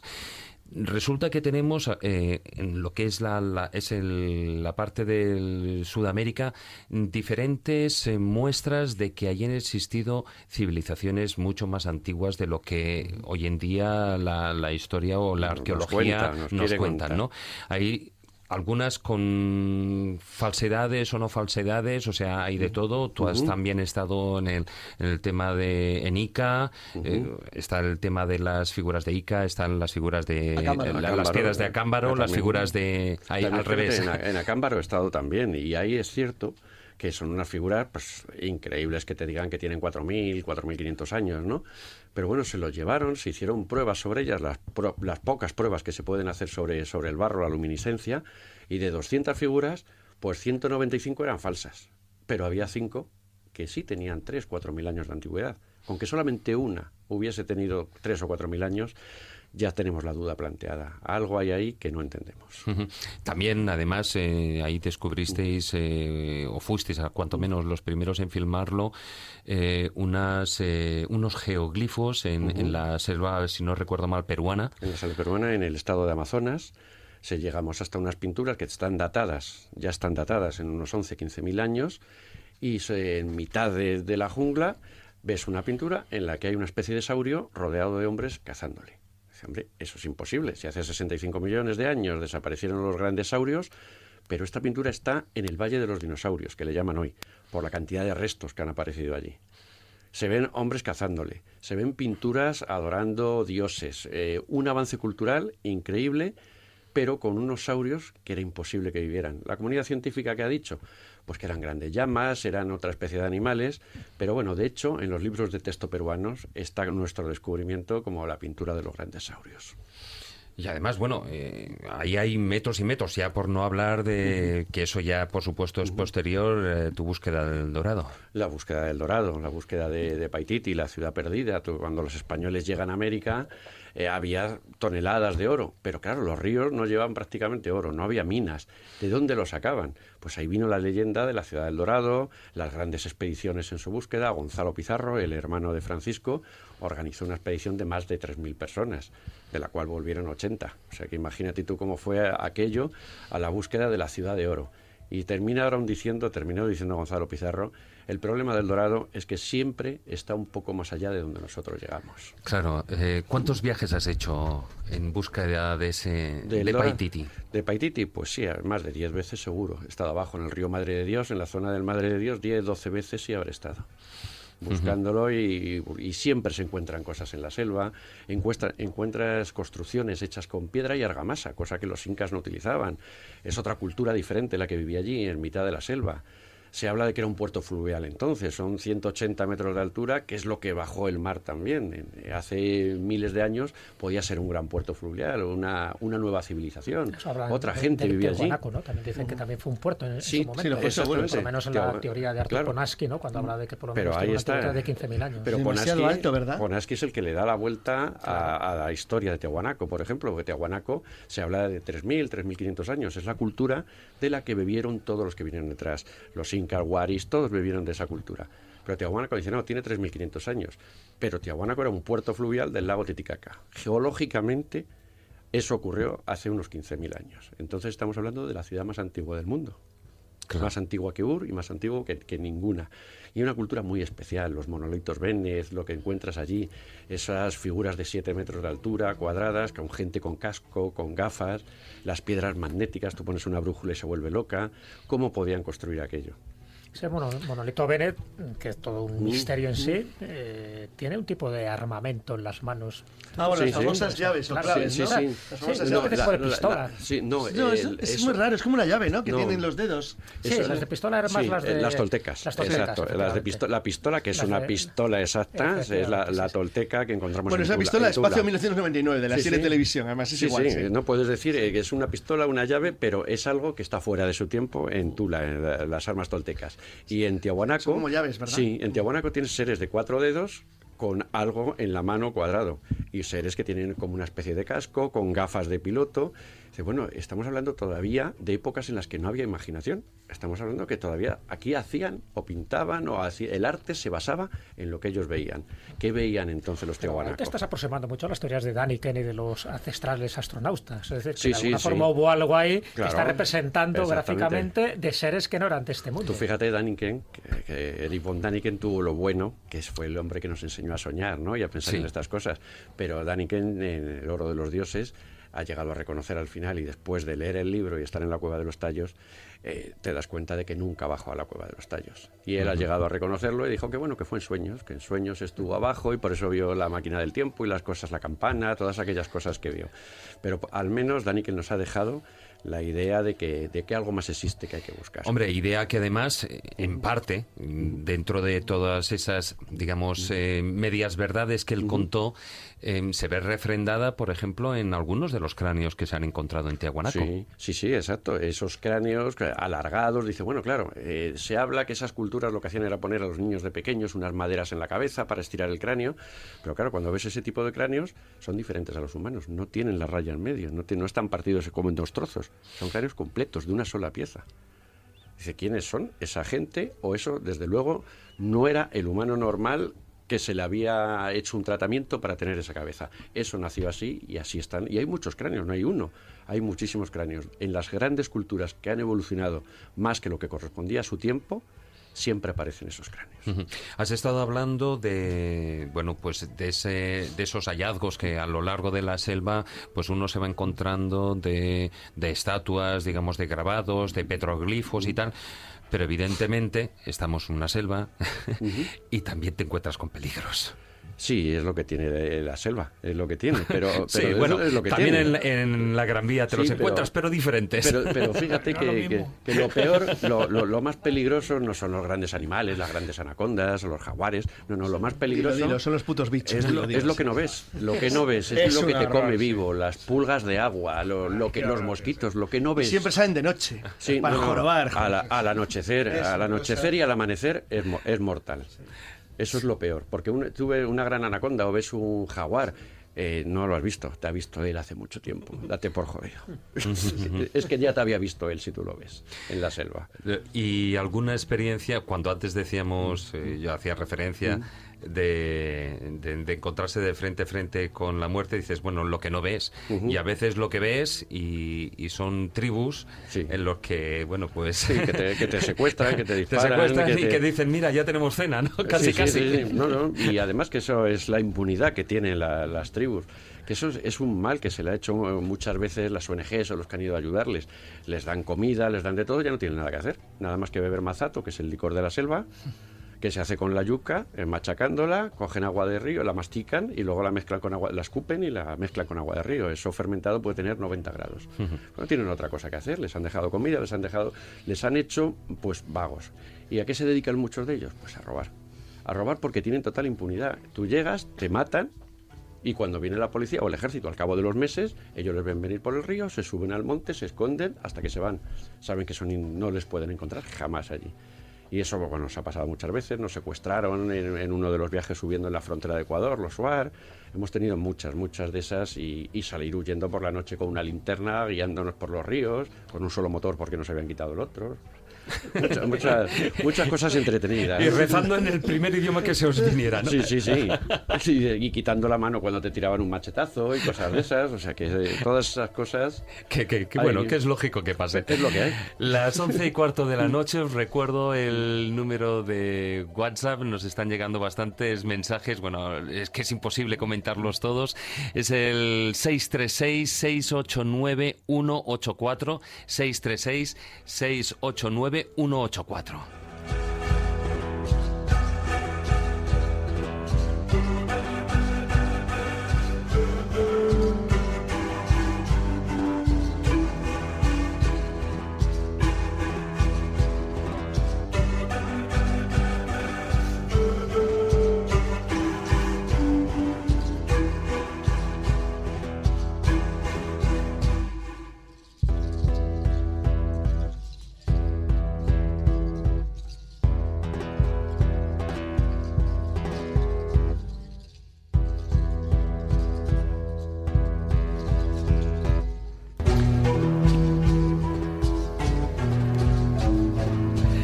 Seguimos con el programa y nos vamos precisamente de esas antiguas civilizaciones o culturas en el continente americano y nos vamos precisamente al viejo continente. El viejo continente, a esa posiblemente la cultura megalítica o prácticamente sin ninguna duda la cultura megalítica más antigua que existe y está precisamente lo contrario, que está en una isla, sí, pero no en lo que mucha gente se piensa que está en Inglaterra, sino está en Malta, ¿no, Pedro? Sí, aquí bueno tengo que hablar también de un momento de epifanía en un viaje a Malta que tuve el placer de compartir con Jesús y que a mí me llevaba el interés por la figura de Caravaggio, que bueno, contaremos que en una pendencia allí, fue nombrado de caballero de la Orden de Malta y en menos de un año le tenían apresado y escapó de mala manera. Se le ocurre nombrarle caballero. Una pena, no, tenía condiciones, un perfecto asesino. Para ser caballero de Malta era magnífico en su tiempo. Pues el caso es que yo viendo megalitos, templos y viendo que la isla de Malta era un auténtico secarral donde no había ríos, donde apenas había manantiales, el agua era de recogida de lluvias, de potabilización. De pronto dije, ¿qué ha pasado aquí? Que tuvo que pasar algo. Entonces empecé a echar la mirada atrás. Y efectivamente Malta en su tiempo fue un vergel. De hecho se conservan los lechos de los ríos, cantos rodados. Y volviendo un poco al tema que comentaba Carmen del tema geológico, hubo un acontecimiento en el Mediterráneo hace unos 6 millones de años que es que se quedó aislado del Atlántico, del Océano Atlántico, y bajó el nivel pues como unos 180 metros y quedaron como lagos salinos entre medias. Esto permitió que llegaran hasta Malta especies como el elefante y el hipopótamo asiáticos. Uh-huh. El caso es que, bueno, con otro evento geológico que no se ha podido identificar, el Mediterráneo se vuelve a llenar muy rápidamente y quedan atrapadas esas especies animales que al carecer de depredadores van a ir reduciendo su tamaño genéticamente. Y hay muestras tanto en Malta como en Sicilia de hipopótamos y elefantes enanos. estamos ya en el 6000 a.C. y es cuando el hombre llega a Malta. Y en el 4500 es cuando erige el primero de los templos que desafortunadamente no está en pie, pero que es el que podemos datar como más antiguo de Europa, Tahrim. Y bueno, estamos hablando de que Stonehenge, por ejemplo, es del 2000 a.C. Así que estamos adelantando la cronología de una cultura megalítica en Europa pues en 2500 años. En Gigantilla, en la isla de Gozo, tenemos del 3600, el templo, eso sí, en pie, más antiguo. Y vemos cómo en torno al año 2500 desaparece todo vestigio de civilización en la isla de Malta, quizá por otro evento geológico que produjera esa desecación de los ríos y cambio climático. Pero ¿qué pasaría con los malteses que quisieron de alguna manera preservar esos templos cubriéndolos de piedra y arena y que gracias a eso han llegado hasta nuestros días? Así que esa historia es la que me dejó cautivado en mi visita a Malta y que he dejado testimonio en este número de Mystical Secreta. Sí, además es muy curioso porque cuando desaparece la cultura megalítica de Malta, antes de que empiece la Edad de Bronce, justo ahí aparece la cultura megalítica de Gran Bretaña. Es decir, no sé si sabes si hay una especie de migración, claro, pero hay una correspondencia de causa-efecto. Hay una cosa, bueno, antes de preguntarte sobre, que luego te lo voy a preguntar de otra forma, si tienes alguna teoría, alguna opinión sobre qué puede ocurrir, hay una cosa que cualquiera que vea un mapa sobre las culturas megalíticas europeas en internet directamente, aunque lo teclees, te das cuenta de un detalle: están en las costas, es un pueblo de marinos, es un pueblo de navegantes, o si no eran navegantes, se movían junto al mar. ¿Por qué ese fenómeno tan curioso? Pues quizá eran las autopistas de nuestros días, vamos, de aquella época. O por lo menos bordear, sí, si sí, no sí, navegaban. Sí. Claro, la navegación de cabotaje era el medio de comunicación más rápido para ellos, ¿no? Que introducirse a lo mejor en terrenos más inhóspitos a pie, con lo cual tardaban más tiempo. Pero me preguntaba sobre la teoría. Es decir, ¿Qué pasa? ¿Qué pasó? No sabría decir exactamente. Y lo de la perduración de esa cultura en otro lugar, el caso es que la tipología de los templos malteses es muy significativa, porque son polilobulados, trilobulados o pentalobulados. Y el caso es que ellos, yo creo que son los primeros arquitectos de la historia, porque se han encontrado restos de pequeños templos a escala muy pequeña, maquetas, como si los pensaran, los diseñaran primero y luego los hicieran. Sí, claro, es la teoría de, ¿cómo se llama? De Knight y de Butler, los de la primera civilización, de que en realidad existía una especie de unificación de medida y de tamaño, y que en realidad una civilización podía ser muy avanzada no conociendo medios técnicos materiales modernos. Es una teoría interesante porque yo creo que no podemos ni imaginar cómo era su mundo, porque lo que hicieron las rodadas, todas estas cosas de Malta, son asombrosas. Sí, pero los Carraz, por ejemplo, serían incluso anteriores a esta cultura megalítica, con lo cual se añade un nuevo misterio que es indescifrable. Y otro de los misterios, además de que sea la cultura megalítica más importante de Europa, es que justo en el momento que se está desarrollando esa cultura megalítica hay un culto matriarcal en ese archipiélago, cuando ya en el resto de Europa, en el resto de culturas, ese culto matriarcal había quedado sustituido por un culto patriarcal. Entonces, de alguna forma, se queda como una isla, nunca mejor dicho, en el amplio sentido de la palabra, porque se están manteniendo un tipo de ritos patriarcales, y ahí están las famosas Venus de Malta que se han encontrado, incluso la famosa dama durmiente del hipogeo de Halsafriene, con lo cual eso nos entronca con esas civilizaciones también subterráneas. Tuvimos la suerte de ver, tanto Pedro como yo, como Paco González, también le hemos tenido invitado hace muy poco, y también estaba Miguel Blanco, vimos lo que debería ser el otro hipogeo. Es decir, en la isla de Malta hay un hipogeo, por lo tanto ahí se han encontrado hasta 6.000 restos, ¿no?, de personas que fueron enterradas allí, de una forma muy ceremonial, de una forma muy enigmática, también es verdad, pero en Gozo evidentemente tendría también que haber otro hipogeo. Se ha descubierto dónde está, no se ha investigado, no se ha explorado, pero cuando se encuentre, que estará lleno de cavidades subterráneas, igual que pasa en la Capadocia, que ahora me imagino que Juanjo nos hablará de ella, sí que lo que está demostrando es que había todo un culto sincrético, pero también subterráneo, a estas divinidades. No son divinidades tónicas, sino son divinidades asociadas con el culto femenino. Pero no solo femenino, porque hemos encontrado esculturas en el Museo Arqueológico de La Valeta donde no está representando cuerpos femeninos, sino que se parecen más, para que se hagan una idea a los oyentes, al luchador de sumo. Es decir, grandes caderas, pero sin pechos. Por lo tanto, no se destaca la feminidad, sino se está destacando la fertilidad. y no solo femenina, sino también en algunos casos, desde mi punto de vista, masculina. Con lo cual es rarísimo todo lo que pasó allí en Malta, que en el fondo serían descendientes de los que procedían de Sicilia. Sí. Por eso están muy relacionados los Carrat de un Por lado cierto, y y del el mito de la acústica en Alsaflieni, ¿pudisteis comprobarlo o no? No, porque no Por pudimos entrar. desgracia, No nos dejaron. Vaya, bueno. Donde sí que se puede entrar, efectivamente, aunque no en todas, es en una región que es mágica de Turquía, es la región de Anatolia, y allí es curioso porque es otro de esos lugares donde, bueno, pues los historiadores tienen una versión, y la versión es la de que, bueno, pues en esas ciudades que están bajo tierra, pues sufrieron las invasiones, y los cristianos, bueno, pues decidieron vivir bajo ellas, ¿no? Bajo la tierra, en esas ciudades creadas. Por ejemplo. Lo que sería aquello que tú antes estabas diciendo, Juanjo, que es a causa del miedo, es decir, el miedo a los contrincantes o a esas hordas de invasores. Pero la verdad es que estamos hablando de que hay casi 200 ciudades y además de diferentes plantas, diferentes niveles. Es mucho trabajo. Y había ciudades donde podían vivir más de 10.000 personas, con 20 pisos hacia abajo. Fíjate las condiciones de Rincuyo, por ejemplo, la más grande. Y luego están unidas, luego había túneles para unir las ciudades.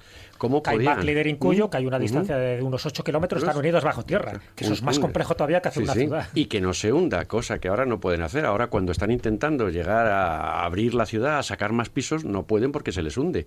¿Cómo podían entonces, en esos tiempos, tirar 20 pisos para abajo, vivir allí durante 6 meses, privados de luz, con el oxígeno justo, porque la única respiración que había era un túnel de 100 metros que tiraban de arriba para abajo y ahí tenían que respirar? Y luego al final había un río, que es donde iban todos los detritus y donde iba todo y donde cogían el agua también para sobrevivir.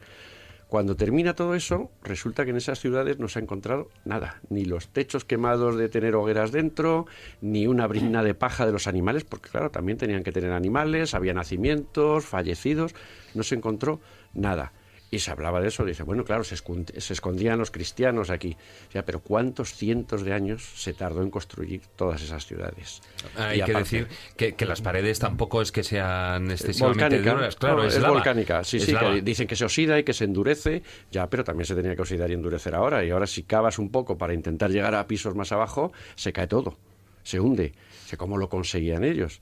Dice, no, lo hicieron en 50 años, hicieron todas las ciudades. Más que imposible. Luego había otra cosa, los túneles eran muy estrechos, era la época de los frigios. En el Museo de Ankara se puede ver un escudo frigio. Un escudo frigio pesa entre 45 y 60 kilos. Sí. 45 o 60 kilos lleno de bollos de que ha estado en combate. ¿Cómo era el tipo que manejaba eso con un casco de 15 kilos en la cabeza, una lanza de 25 y un escudo de 50? La pregunta es, ¿se podía mover? Claro, o cómo era de grande. ¿Cómo era de grande ese hombre? Hay quien sostiene que eran eran partidos similares a los paveses. A los gigantes. No, los paveses eran escudos de clavado. No se conoce cómo se combatía con ellos. La verdad es que no se sabe. No, son escudos redondos. Es un escudo redondo, pero ¿cómo podía manejarlo? Si le ponemos el casco, que el casco también lo tienen en Ankara, en el museo, y el casco pesa 15 kilos. ¿Cómo eran esos tipos? Y luego los túneles eran muy estrechos y tenían como una piedra redonda que con un palo la movían y tapaban la entrada al túnel. Precisamente para eso, para que una persona muy grande no pudiese entrar por ahí. Vamos, que en El Señor de los Anillos, cuando Tolkien habla o escribe de los enanos, está basado. Las leyendas siempre se basan en realidades y siempre las superan. Pero uno de los grandes misterios que te encuentras cuando viajas a Capadocia. Yo he visitado 2 de las ciudades, ¿no? Caimac y Orzonek. No he visitado Erincuyu porque en ese momento en fin, ya estaban de rehabilitación, como suele pasar. Estaba cayéndose. Bueno, sabes que solo se pueden visitar en parte de que 3 plantas. 6 niveles y los demás no, porque están en principio anegados, o sea, todavía tienen que excavar. Pero una de las cosas que te llama la atención, 2, así de entrada, ¿no? De entrada. Primero es la ingeniería que se ha necesitado para hacer ese tipo de construcciones. Juanjo dice acertadamente en su libro, en Civilizaciones bajo tierra, que por debajo de los 20 metros ya tienes que tener unos canales de ventilación para poder oxigenarte. Y sin embargo, aquí estamos hablando de ciudades que están, en algunos casos, por debajo de los 100 metros de profundidad. Todo eso indica una ingeniería, una construcción, una albañilería por encima de la media. Luego, lo que te llama mucho la atención, además de esas habilidades constructivas, que no entro ni salgo porque habría que saber quién los hizo. O sea, no la teoría oficial, evidentemente, que fueron los primeros cristianos que llegaron allí para refugiarse, es totalmente mentira. Ellos las encuentran ya hechas y las adaptan a sus gustos y crean unas ciertas capillas religiosas. Es anterior, incluso anterior, desde mi punto de vista, a los hititas. Sí, sí. Lo que te llama la atención es... David, tú acabas de comentar un dato muy significativo. Se calcula que como mínimo, hay 200 ciudades subterráneas. Se especula que incluso 300, de las cuales hay unas 66, 67 que se pueden, por decirlo así, visitar. Es decir, que son oficiales, que ya están, en fin, establecidas para el turismo. Bueno, cada ciudad de estas, empezado por Derinkuyu, que más o menos dicen que cabrían 10.000 personas, si sumamos todas... Se ha hecho la pregunta a un arqueólogo turco y ha dicho que cabrían 1.200.000 personas. Estamos hablando de una época que en el mejor de los casos en la región de Capadocia, en esa Anatolia central, no habría más de 5.000 personas. ¿Para qué haces ciudades para albergar a más de 1 millón de personas cuando no hay más de 5.000? Claro. Es una de esas preguntas que quedan en el aire y que, bueno, apenas nos quedan unos minutos y no me gustaría terminar este filandón sin hablar de un tema.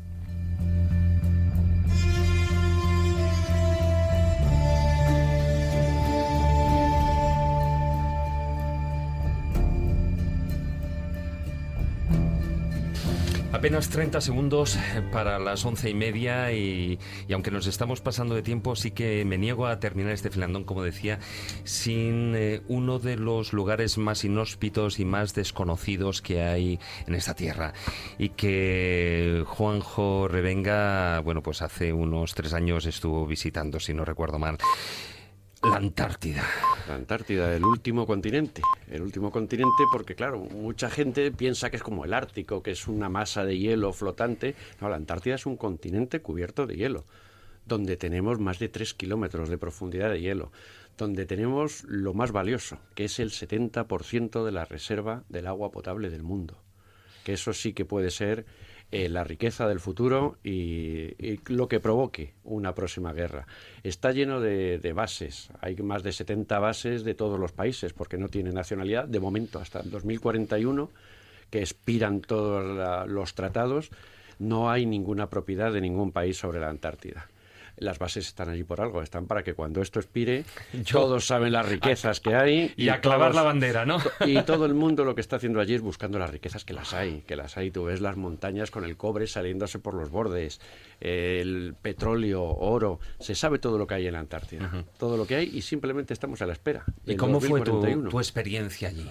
Hombre, pues la Antártida tiene una cosa que lo primero que te impresiona es cuando te bajas del barco y te tienes que lavar las botas en desinfectante. Dice, bueno, ¿y esto? Dice, no, es que si tú pasas cualquier bacteria a este ecosistema que no conocemos, podemos acabar con él. Pero claro, cuando vuelves, te las tienes que volver a lavar. Por lo mismo, porque si traes una bacteria desconocida, podemos acabar con nuestro sistema muy fácilmente. O sea, sería lo más fácil o lo más parecido a lo que sería viajar a otro mundo, a otro planeta. Exactamente, es como una cuarentena cuando vienes del espacio. Claro. Pues exactamente. Pero merece la pena lo de la Antártida por lo que es las visiones. Cuando bajas del barco te tienes que subir en una Zodiac que te abren la puerta lateral, ves las olas que suben por encima de la puerta y hay que saltar a la Zodiac, aprovechar la bajada y en la subida el agua está saltar. calentita, ¿no? Como en Canarias. Pues puedes estar como 10 segundos vivo, puedes llegar a aguantar allí. Más o menos. No hace mucho frío, la verdad es que en verano no hace mucho frío. En verano pues puedes estar en 10, 15 para alguien de León como Jesús eso no es sí, nada. sí. 10, 15 bajo cero, ¿eh? Sí, el hombre a partir de 12 bajo cero ya no nota la diferencia. Solamente la única diferencia es que puede morir congelado. Pero a partir de 12 ya no hay más frío o menos frío. Oye, y hablando de esas teorías y de esas ciudades que están bajo tierra, existe la hipótesis de que, real, ¿no? De que unos submarinos alemanes en su momento estuvieron bordeando todo lo que eran las costas. Colonizaron. Si hay documentos que se han desclasificado y se ven los pasos de los submarinos, las alturas por donde tienen que entrar y todo lo que había. Y cuando llegaron a Alemania y volvieron en el año 38, que fue aquella expedición de los U-Boats, de los submarinos, cuando llegaron a Alemania, Karl Dönitz los recibió a todos y les dio la enhorabuena a las tripulaciones por las nuevas bases creadas en la Antártida y las altas tecnologías que habían conseguido allí. Algún día no es un hablaremos mito. y te lo tenemos pendiente, todo un programa de Hay la que hacerlo, Antártida. pero solo una opinión muy rápida porque me interesa saber la opinión de Juanjo Revenga. ¿Qué opinas de la operación High Jump? La operación High Jump pues fue como siempre, cuando a los americanos les interesa que algo no se lo crea la gente, lo filtran. Y filtraron todo, que si había visto mamut, en el famoso Almirante Bill, que había visto mamut vivos, había visto valles verdes, civilizaciones que levitaban. Pues claro, dice, para que no crean lo que de verdad está contando, que es lo que contó en el Congreso a la vuelta de la expedición High Jump, pues vamos a contar pues lo que hicieron en Roswell. Pues Está sacar refiriendo a aquellos la Valiente muñecos. Bear. Realmente, A partir Bear. de ahí cayó en desgracia. Bueno, No, a partir de ahí hasta la muerte cayó en desgracia. No tengo más remedio que cortar aquí el filandón. Bueno, aquí quedan 50.000 cosas pendientes como siempre y eso también nos gusta y es bueno porque así siempre repetimos, no repetimos temas, pero sí que abarcamos otros aspectos de estas temáticas. Pero seguimos con el programa.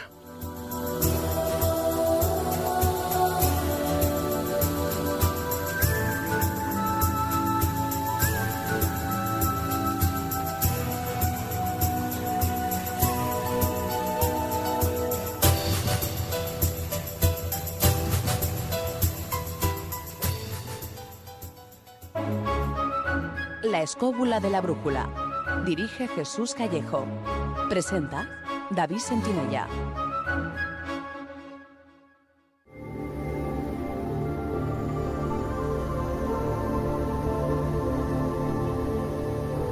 El zurrón del caminante.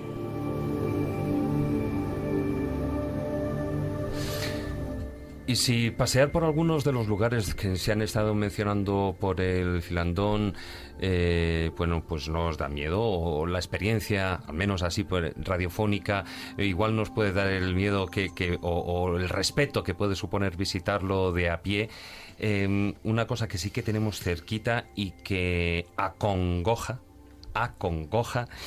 es algo que, fíjate, el nombre es muy, muy suave, el Caminito del Rey. Maese.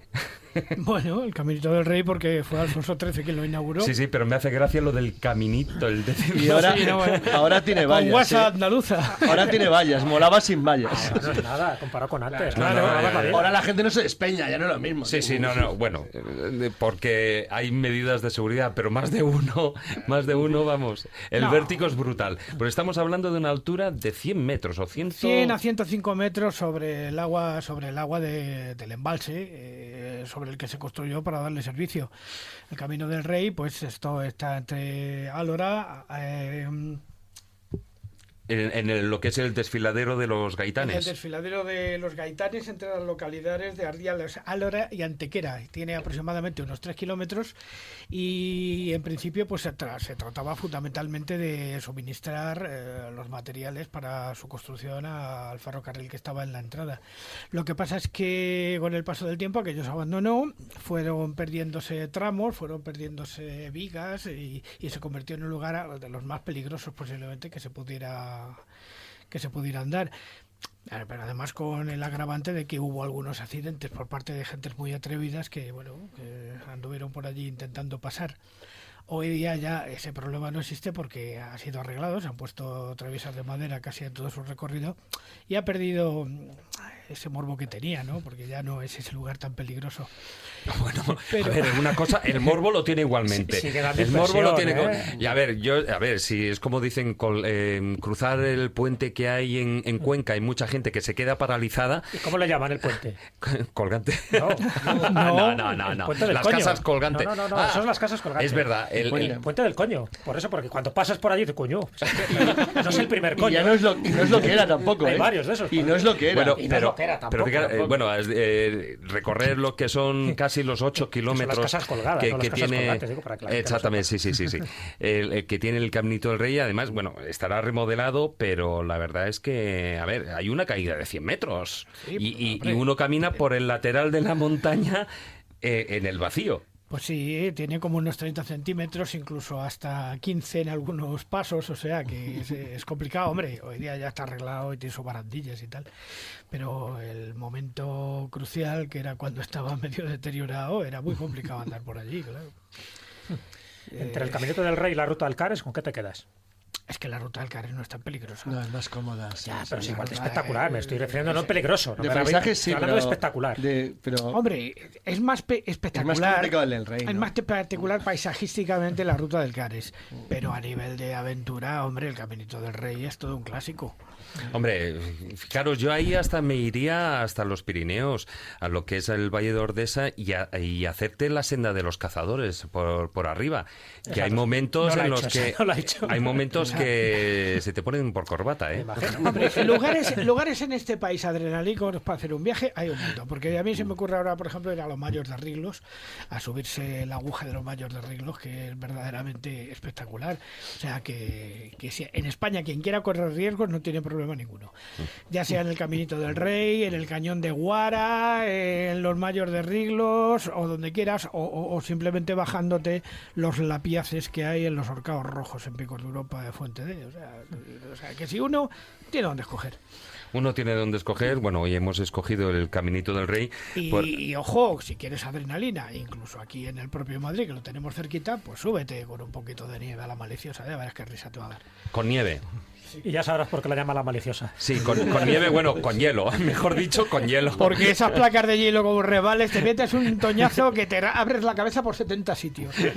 Bueno, no hace falta los 100 metros de altura, ¿no?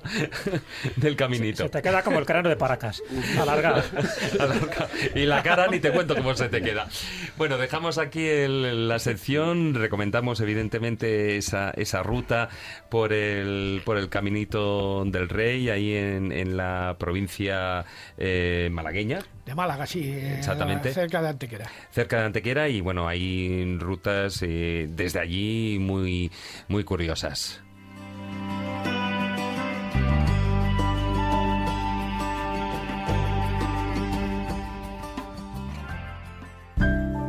La escóbula de la brújula.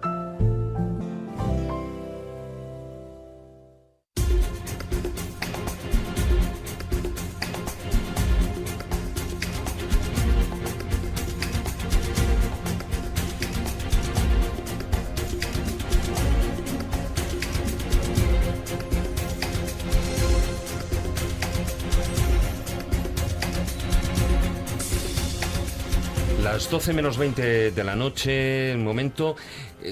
Queríamos recordaros en este espacio, informaros sobre algunas actividades culturales, algunas conferencias que van a tener lugar próximamente, y una de ellas, una cita importante ya, se ha convertido en una cita, como digo, importante, es el cuarto Congreso Más Allá, que se celebra en Murcia los días 20 y 21 de mayo, organizado por la asociación AFACMUR. Y, de hecho, para hablar del Congreso hablamos con un buen amigo, con su organizador, Antonio Pérez. Muy buenas noches, Antonio. Hola, David. Muy buenas noches. ¿Qué tal estás? Pues muy bien. Antes de empezar, una pequeña corrección. AFACMUR es la ONG a la que le vamos a donar el dinero que se obtenga en el Congreso. Lo organizamos Gois, en este caso María y yo, que bien nos conocen. Sí, hombre, de hace mucho tiempo. Bueno, hecha esta puntualización, además, bueno, pues tenéis un buen elenco de ponentes. Pues sí, este año, bueno, como las ediciones anteriores, intentamos conseguir un elenco pues que esté bastante variado, que haya para todos los gustos, que llame la atención a todo el mundo. Y bueno, pues este año traemos a Juan José Benítez, viene Sol Blanco Soler, viene Juan Ignacio Cuesta, que creo que lo conocéis un poquito. Lo tengo aquí en mi vera. Viene el doctor José Alonso, que es el menos conocido, pero de verdad que os va a sorprender. También viene otro que nunca está en nuestro congreso, como es Jesús Callejo, que tampoco lo conoce. Que lo tengo a la otra vera. Antoñito, ¿qué tal? Saludos, Majo. Nada, aquí estamos. Saludos, cubano. Claro. Y queda pues Miguel Blanco, que como bien sabéis, además de dar una pequeña conferencia siempre, pues el programa suyo se hace en directo pues para toda España, desde aquí, desde Murcia. Y el año pasado lo que hicimos fue, a petición del ayuntamiento donde estábamos, en Mazarrón, este año ya nos venimos a Murcia, nosotros presentamos una de las investigaciones que solemos hacer en la región de Murcia, y gustó tanto, ahí Jesús no me dejará mal, que este año vamos a hacer una parecida sobre todo para intentar homenajear un poco a alguien que tú y yo, David, conocíamos mucho, como nuestro querido amigo Paco Lucha. Bueno, Sí. pues de donde él ha obtenido buenos resultados, vamos a tocar algunas de estos casos que hemos investigado con él para presentar pues 5 imágenes que él obtuvo, ¿no? Un buen amigo, Paco Lucha, que siempre estará ahí en el recuerdo. La semana que viene hace un año. Hace un año de su triste marcha. Pero bueno, además, como bien comentabas, el Congreso habéis cambiado, ya se hace en Murcia Ciudad y lo hacéis en el Teatro Circo, si no me equivoco. En el Teatro Circo, en el segundo más importante que tenemos en Murcia, y no lo hacemos en el primero, Jesús también lo sabe, pues porque como no está restaurado, no tiene toda la tecnología actual, tenemos que hacerlo en el Teatro Circo, que la gente se va a quedar encantada porque está precioso. Tenemos también algunas novedades, por ejemplo, como tú decías al principio, este año todo lo que se recaude va a la asociación AFACMUR, que es la Asociación de Familiares de Niños con Cáncer de la región de Murcia. Y dándole vueltas a lo que es los horarios, pues nos quedaba desde la última conferencia del sábado por la tarde, que termina a las 7:30, hasta las 10 que empiece el programa de Miguel, nos quedaban ahí 2 horas y media que yo dando vueltas digo, pues tenemos que hacer algo. Y bueno, pues gracias a la Concejalía de Cultura y Turismo de Murcia, vamos a conseguir pues que se haga una ruta guiada por el casco antiguo de Murcia, que la hemos titulado Murcia Mágica y Misteriosa. Pues ya te digo, es un paso por el casco antiguo, pues que encierra pues los enigmas y los misterios de todo lo que es la vieja Murcia, ¿no? Bueno, pues todo eso totalmente también gratuito para todos los asistentes al congreso. La asistencia esa es gratuita, el congreso no, como como estábamos comentando, porque todos los beneficios estarán destinados a esta ONG, a AFACMUR, y toda la información, la gente que esté interesada, todavía creo que hay plazas, sí. Puede mirarlo en la web del congreso, que es exactamente, Antonio. www.congresomasallá.com. Esa es la web, ahí van a encontrar todo, pero si tienen algún tipo de duda o quieren preguntar cualquier cosa, congresomasallá@conexioncultura.es. Desde ahí le van a dar toda la información de hoteles, de trenes, de todos los eventos, de todo. Pueden preguntar que no hay ningún tipo de problema. La aportación, como el año pasado, 25 euros. Que no es nada para el plantel y las circunstancias y todo lo que es el fin de semana del sábado 20 y el domingo 21 de mayo, en los que ahí estarán pues Juanjo Benítez, Sol Blanco Soler, Juan Ignacio Cuesta, Jesús Callejo, el doctor José Alonso y también nuestro compañero Miguel Blanco, que realizará desde ahí el programa por todos conocidos, Espacio en Blanco de Radio Nacional de España. Pues no tenemos mucho más tiempo, Antonio. Un abrazo muy fuerte y ya nos mantenemos en contacto. Claro que sí, muchas gracias y un abrazo para todos. Buenas noches. Buenas noches, Antonio. Hasta luego, Antonio. Además, un congreso importante que ya se está creando ahí en la parte levantina y aquí en Madrid además hay 2 charlas esta semana que no os podéis perder. Por una parte, Jesús, que últimamente estás dando charlas a destajo. Estoy que no paro, estoy como Carlos Canales. Estás que no paras. Como Carlos Canales en el pasado. Sí, porque últimamente tienes no hablo nada. Mañana, que es sábado... mañana sábado. Uy, David. Es que ya no sé ni casi sábado, tranquilo. 11 de febrero, es que tenía aquí apuntado 11 de enero y ya ahí que das una charla en las que viene organizando Divulgadores del Misterio en el Bar Negro, que será a las 6:30, y cualquier información que tengáis lo podéis ver ahí tanto en Facebook como en la página web de Divulgadores del Misterio. Y también, Juanjo, esta semana presentas el libro. Exactamente, el martes 14 en la librería Pangea a las 7 de la tarde presentamos Civilizaciones bajo tierra.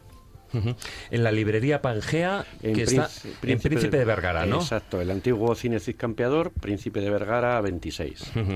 Pues ahí una cita ineludible ese día para ver, además, como en las presentaciones que organiza Juanjo, con muy buenas imágenes que desgraciadamente pues no se pueden apreciar en el libro dadas las circunstancias, pero que 2 citas que están ahí en el aire para esta semana. Y también en breve, ya durante los días 3 y 4 y 5 de marzo, lo que es el primer fin de semana del mes de marzo, tendrá lugar ya un mítico, el 16º Congreso sobre Misterios de la Ciencia y de la Historia, organizado por la Asociación Mil Caminos.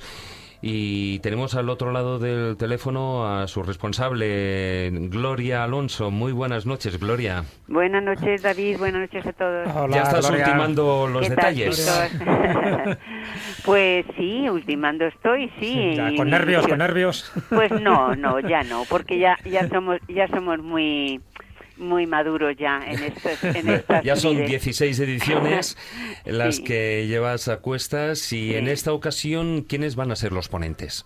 Pues mira, hay 4 ponentes que siempre suelen ser los mismos. Ya tenemos a Juan Ignacio Cuesta, que también estará por ahí. Hola, Juan. Hola, Gloria. Tenemos a Jesús Callejo, que también está. Van repitiendo los Me congresos. repito como el ajo. Josep Guijarro, que bueno, no está ahí, pero ya sabéis que siempre nos acompaña. Y bueno, estaba previsto que viniera Lorenzo, pero Lorenzo pues no puede por temas de trabajo y finalmente pues en su lugar viene otra persona, viene Jesús Ortega y bueno, y a otro que le hemos adoptado también últimamente, Luis Silva. Ujú. Bueno, Luis también Sí.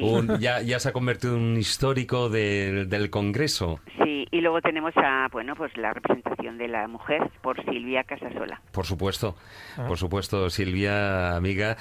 Y además, bueno, es 2 conferencias el viernes, si no me equivoco, ¿no? El viernes día 3. Sí. Luego el día 4 hay 3 conferencias por la mañana y 2 por la tarde, si no me equivoco. No, son 2 y 2. Ah, 2 y 2. Siempre han sido 2 y 2. Hemos dejado siempre bastante tiempo al conferenciante y luego pues espacios para el descanso y preguntas, etcétera. Sí, porque ya no solo es, lo importante ya no solo es las conferencias, sino luego el poder hablar con el ponente. Claro. Y toda la relación que ya se viene creando allí de las charlas entre conferencias, entre ponentes y asistentes, lo cual también es algo de valor. Y además, bueno, pues para concluir, el domingo por la mañana... La caraba ya, La como caraba. dicen, ¿no? Bueno, vamos a hacer algo, pues yo creo que es una primicia en nuestras jornadas, pero vamos, yo pienso que va a ser algo muy muy divertido y también muy interesante y que lo vamos a disfrutar todos mucho. Sí, porque ese domingo por la mañana, Jesús, estará el equipo de la Escóbula de la Brújula realizando ahí, como dijimos, el programa en directo con la gente. Sí, yo creo que es verdad, es algo que se había hablado otros años, pero este año se va a materializar. Nos hace mucha ilusión a todos, ¿no?, el poder cerrar este gran congreso pues con una edición más de la Escóbula de la Brújula, con muchísima gente que se va a acercar allí, porque la verdad es que últimamente ya lo petáis y ya no cabe más gente en ese sitio. Se ha convertido ya en un clásico, es cierto, es un lugar de referencia obligado en estos congresos de misterio. Y allí estaremos, además, hablando de un tema muy querido también por Maese, que es esos lugares que dan yuyu, esos lugares también que tienen adrenalina, de lo que hemos estado hablando hoy, pero con más morbo, con más sustancia, con ese ingrediente que yo creo que mucha gente busca, ¿no? Le pasa, por ejemplo, a Carmen Fernández, me estaba comentando antes, de yo no he ido a ningún lugar que haya pasado miedo. Bueno, pues como ella va a estar también de colaboradora en ese programa, le vamos a dar unos cuantos consejos. Pues mira qué fácil en el mundo, ¿eh? Gloria, dinos la ubicación del lugar de conferencias. Mira, esto está en Alcobendas, en el Paseo de la Chopera 59. Y bueno, pues si venís por la Nacional 1, pues es la salida 14. Uh-huh. Si venís desde Madrid, me refiero, si venís en metro, también podéis bajaros en Alcobendas, que tiene una parada de metro, es el Alcobendas, Marqués de la Valdavia, creo que sí, Uh-huh. Marqués de la Valdavia. Y luego también tenéis el tren de cercanías, que es Alcobendas San Sebastián de los Reyes, la última parada que tiene, Uh-huh. y también se puede llegar en 10 minutos, en 5 minutos estáis andando. Un lugar al que, aunque está en Alcobendas, es muy fácil acceder vía vehículo, vía coche, vía autobús o bien en lo que es el cercanías. Pues Gloria, ahí nos veremos todos. Pues y estupendo. pasaremos un poquitín de miedo. Yo creo que no, lo vamos a pasar muy bien. Nos lo vamos a pasar de muerte. Seguro. Y por cierto, por supuesto hay que decir que siempre el congreso sobre misterios de la ciencia y de la historia que organizáis en Alcobendas es de entrada gratuita. Exacto, ese es gratuito y además, bueno, hasta completar aforo. Eso sí, hay que tenerlo en cuenta. Si tenemos interés en alguna ponencia, pues hay que venir con tiempo porque se llena. Se llena y luego, si está lleno, no se puede entrar. Claro. Por aquello de las medidas de seguridad. Un besazo muy fuerte, Gloria. Pues igualmente para todos vosotros y nada, deseando veros. Gracias. Hasta pronto. Venga, hasta luego. Hasta pronto.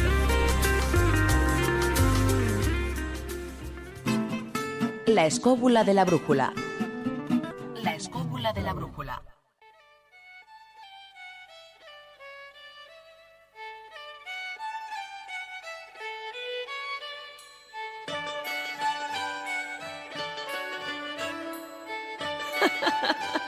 Los cuentos de Callejo.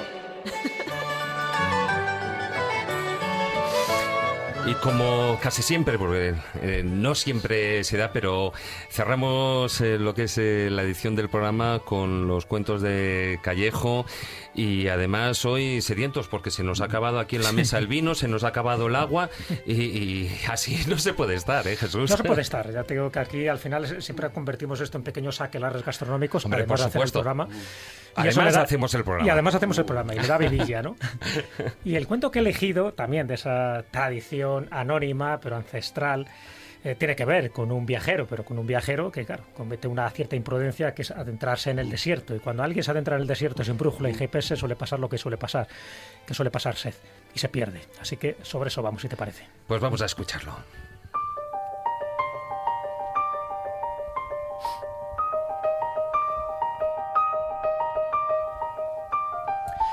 Resulta que un hombre se pierde en el desierto, no se sabe a bien qué iba a encontrar, pero el hecho es que llega un momento que sus víveres y su agua menguan, empieza a tener una sed tremenda, no encuentra ningún oasis, hasta que llega un momento que le encuentra, casi ya agonizante, una caravana. Pasaba por allí, le ven famélico, le ven sediento y él acierta a gritar con una voz muy débil.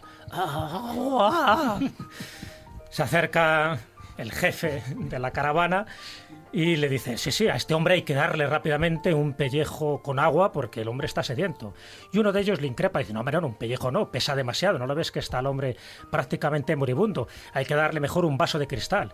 A lo que otro dice, ¿cómo le vas a dar un vaso de cristal? Se puede romper, el pobre hombre está temblando, mejor darle un vaso de madera. No, ¿para qué agua? Dice otro de la caravana. Yo tengo aquí un vino que despierta y reconstituye a los muertos. Dice, hombre, ¿cómo le vamos a dar vino a este pobre hombre mientras se oye por ahí una voz lejana? ¡Agua, por favor! ¿Cómo le vamos a dar vino si a lo mejor es musulmán? Se oye otra voz también. ¡Agua! No, vamos a ver, yo creo que lo mejor, si el hombre está cogiendo una insolación tremenda, ¿por qué no le llevamos a la sombra, le cuidamos un poco y allá le damos, le preguntamos y le aconsejamos, ¿no? También un poco en función de la religión que tenga? Venga, yo creo que sí, ni pellejo, ni cántaro de vino, ni agua, ni vaso, ni nada por el estilo. Vamos a recogerle en brazos y en el momento que le recoge en brazos, el hombre reclina su cabeza dando su último suspiro con la mirada perdida. Y los de la caravana dije, ya te lo dije yo, que este se nos iba a morir.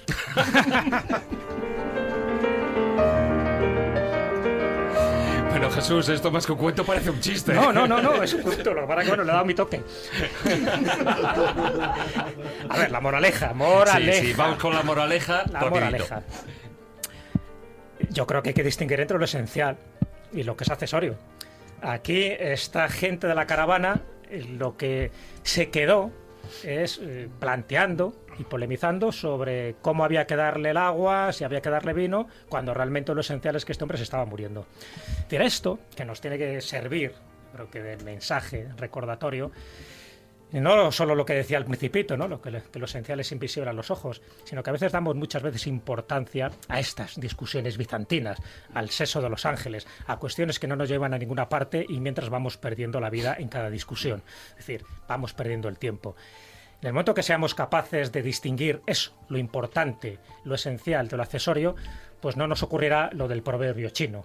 esa persona que se queda señalando la luna y el tonto solo se fija en el dedo. Es decir, lo importante es lo que está señalando, no el instrumento, no el medio. En los viajes ocurre lo mismo. Lo importante a veces no es tanto el llegar a un lugar y hacer la foto, sino lo importante, creo yo, desde mi punto de vista, es el camino, es el viaje, es la aventura, es el encuentro, es la peripecia, es la anécdota y es sencillamente la vivencia. Y desde ese momento, en el momento que todo automáticamente lo consideramos esencial, importante, ahí es cuando lo esencial evidentemente es invisible a los ojos.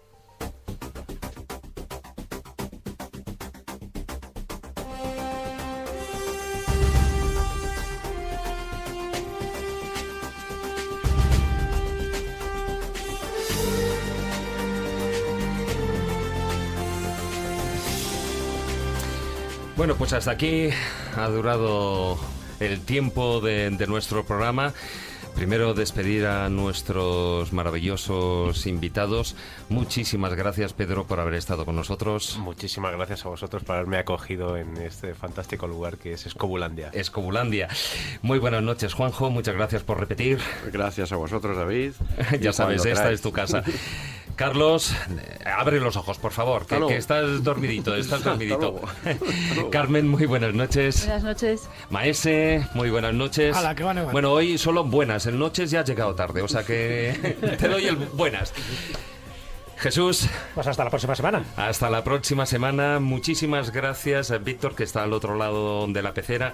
Y para todos vosotros, amigos de escobuleros, muchísimas gracias por acompañarnos durante estas 2 horas de programa.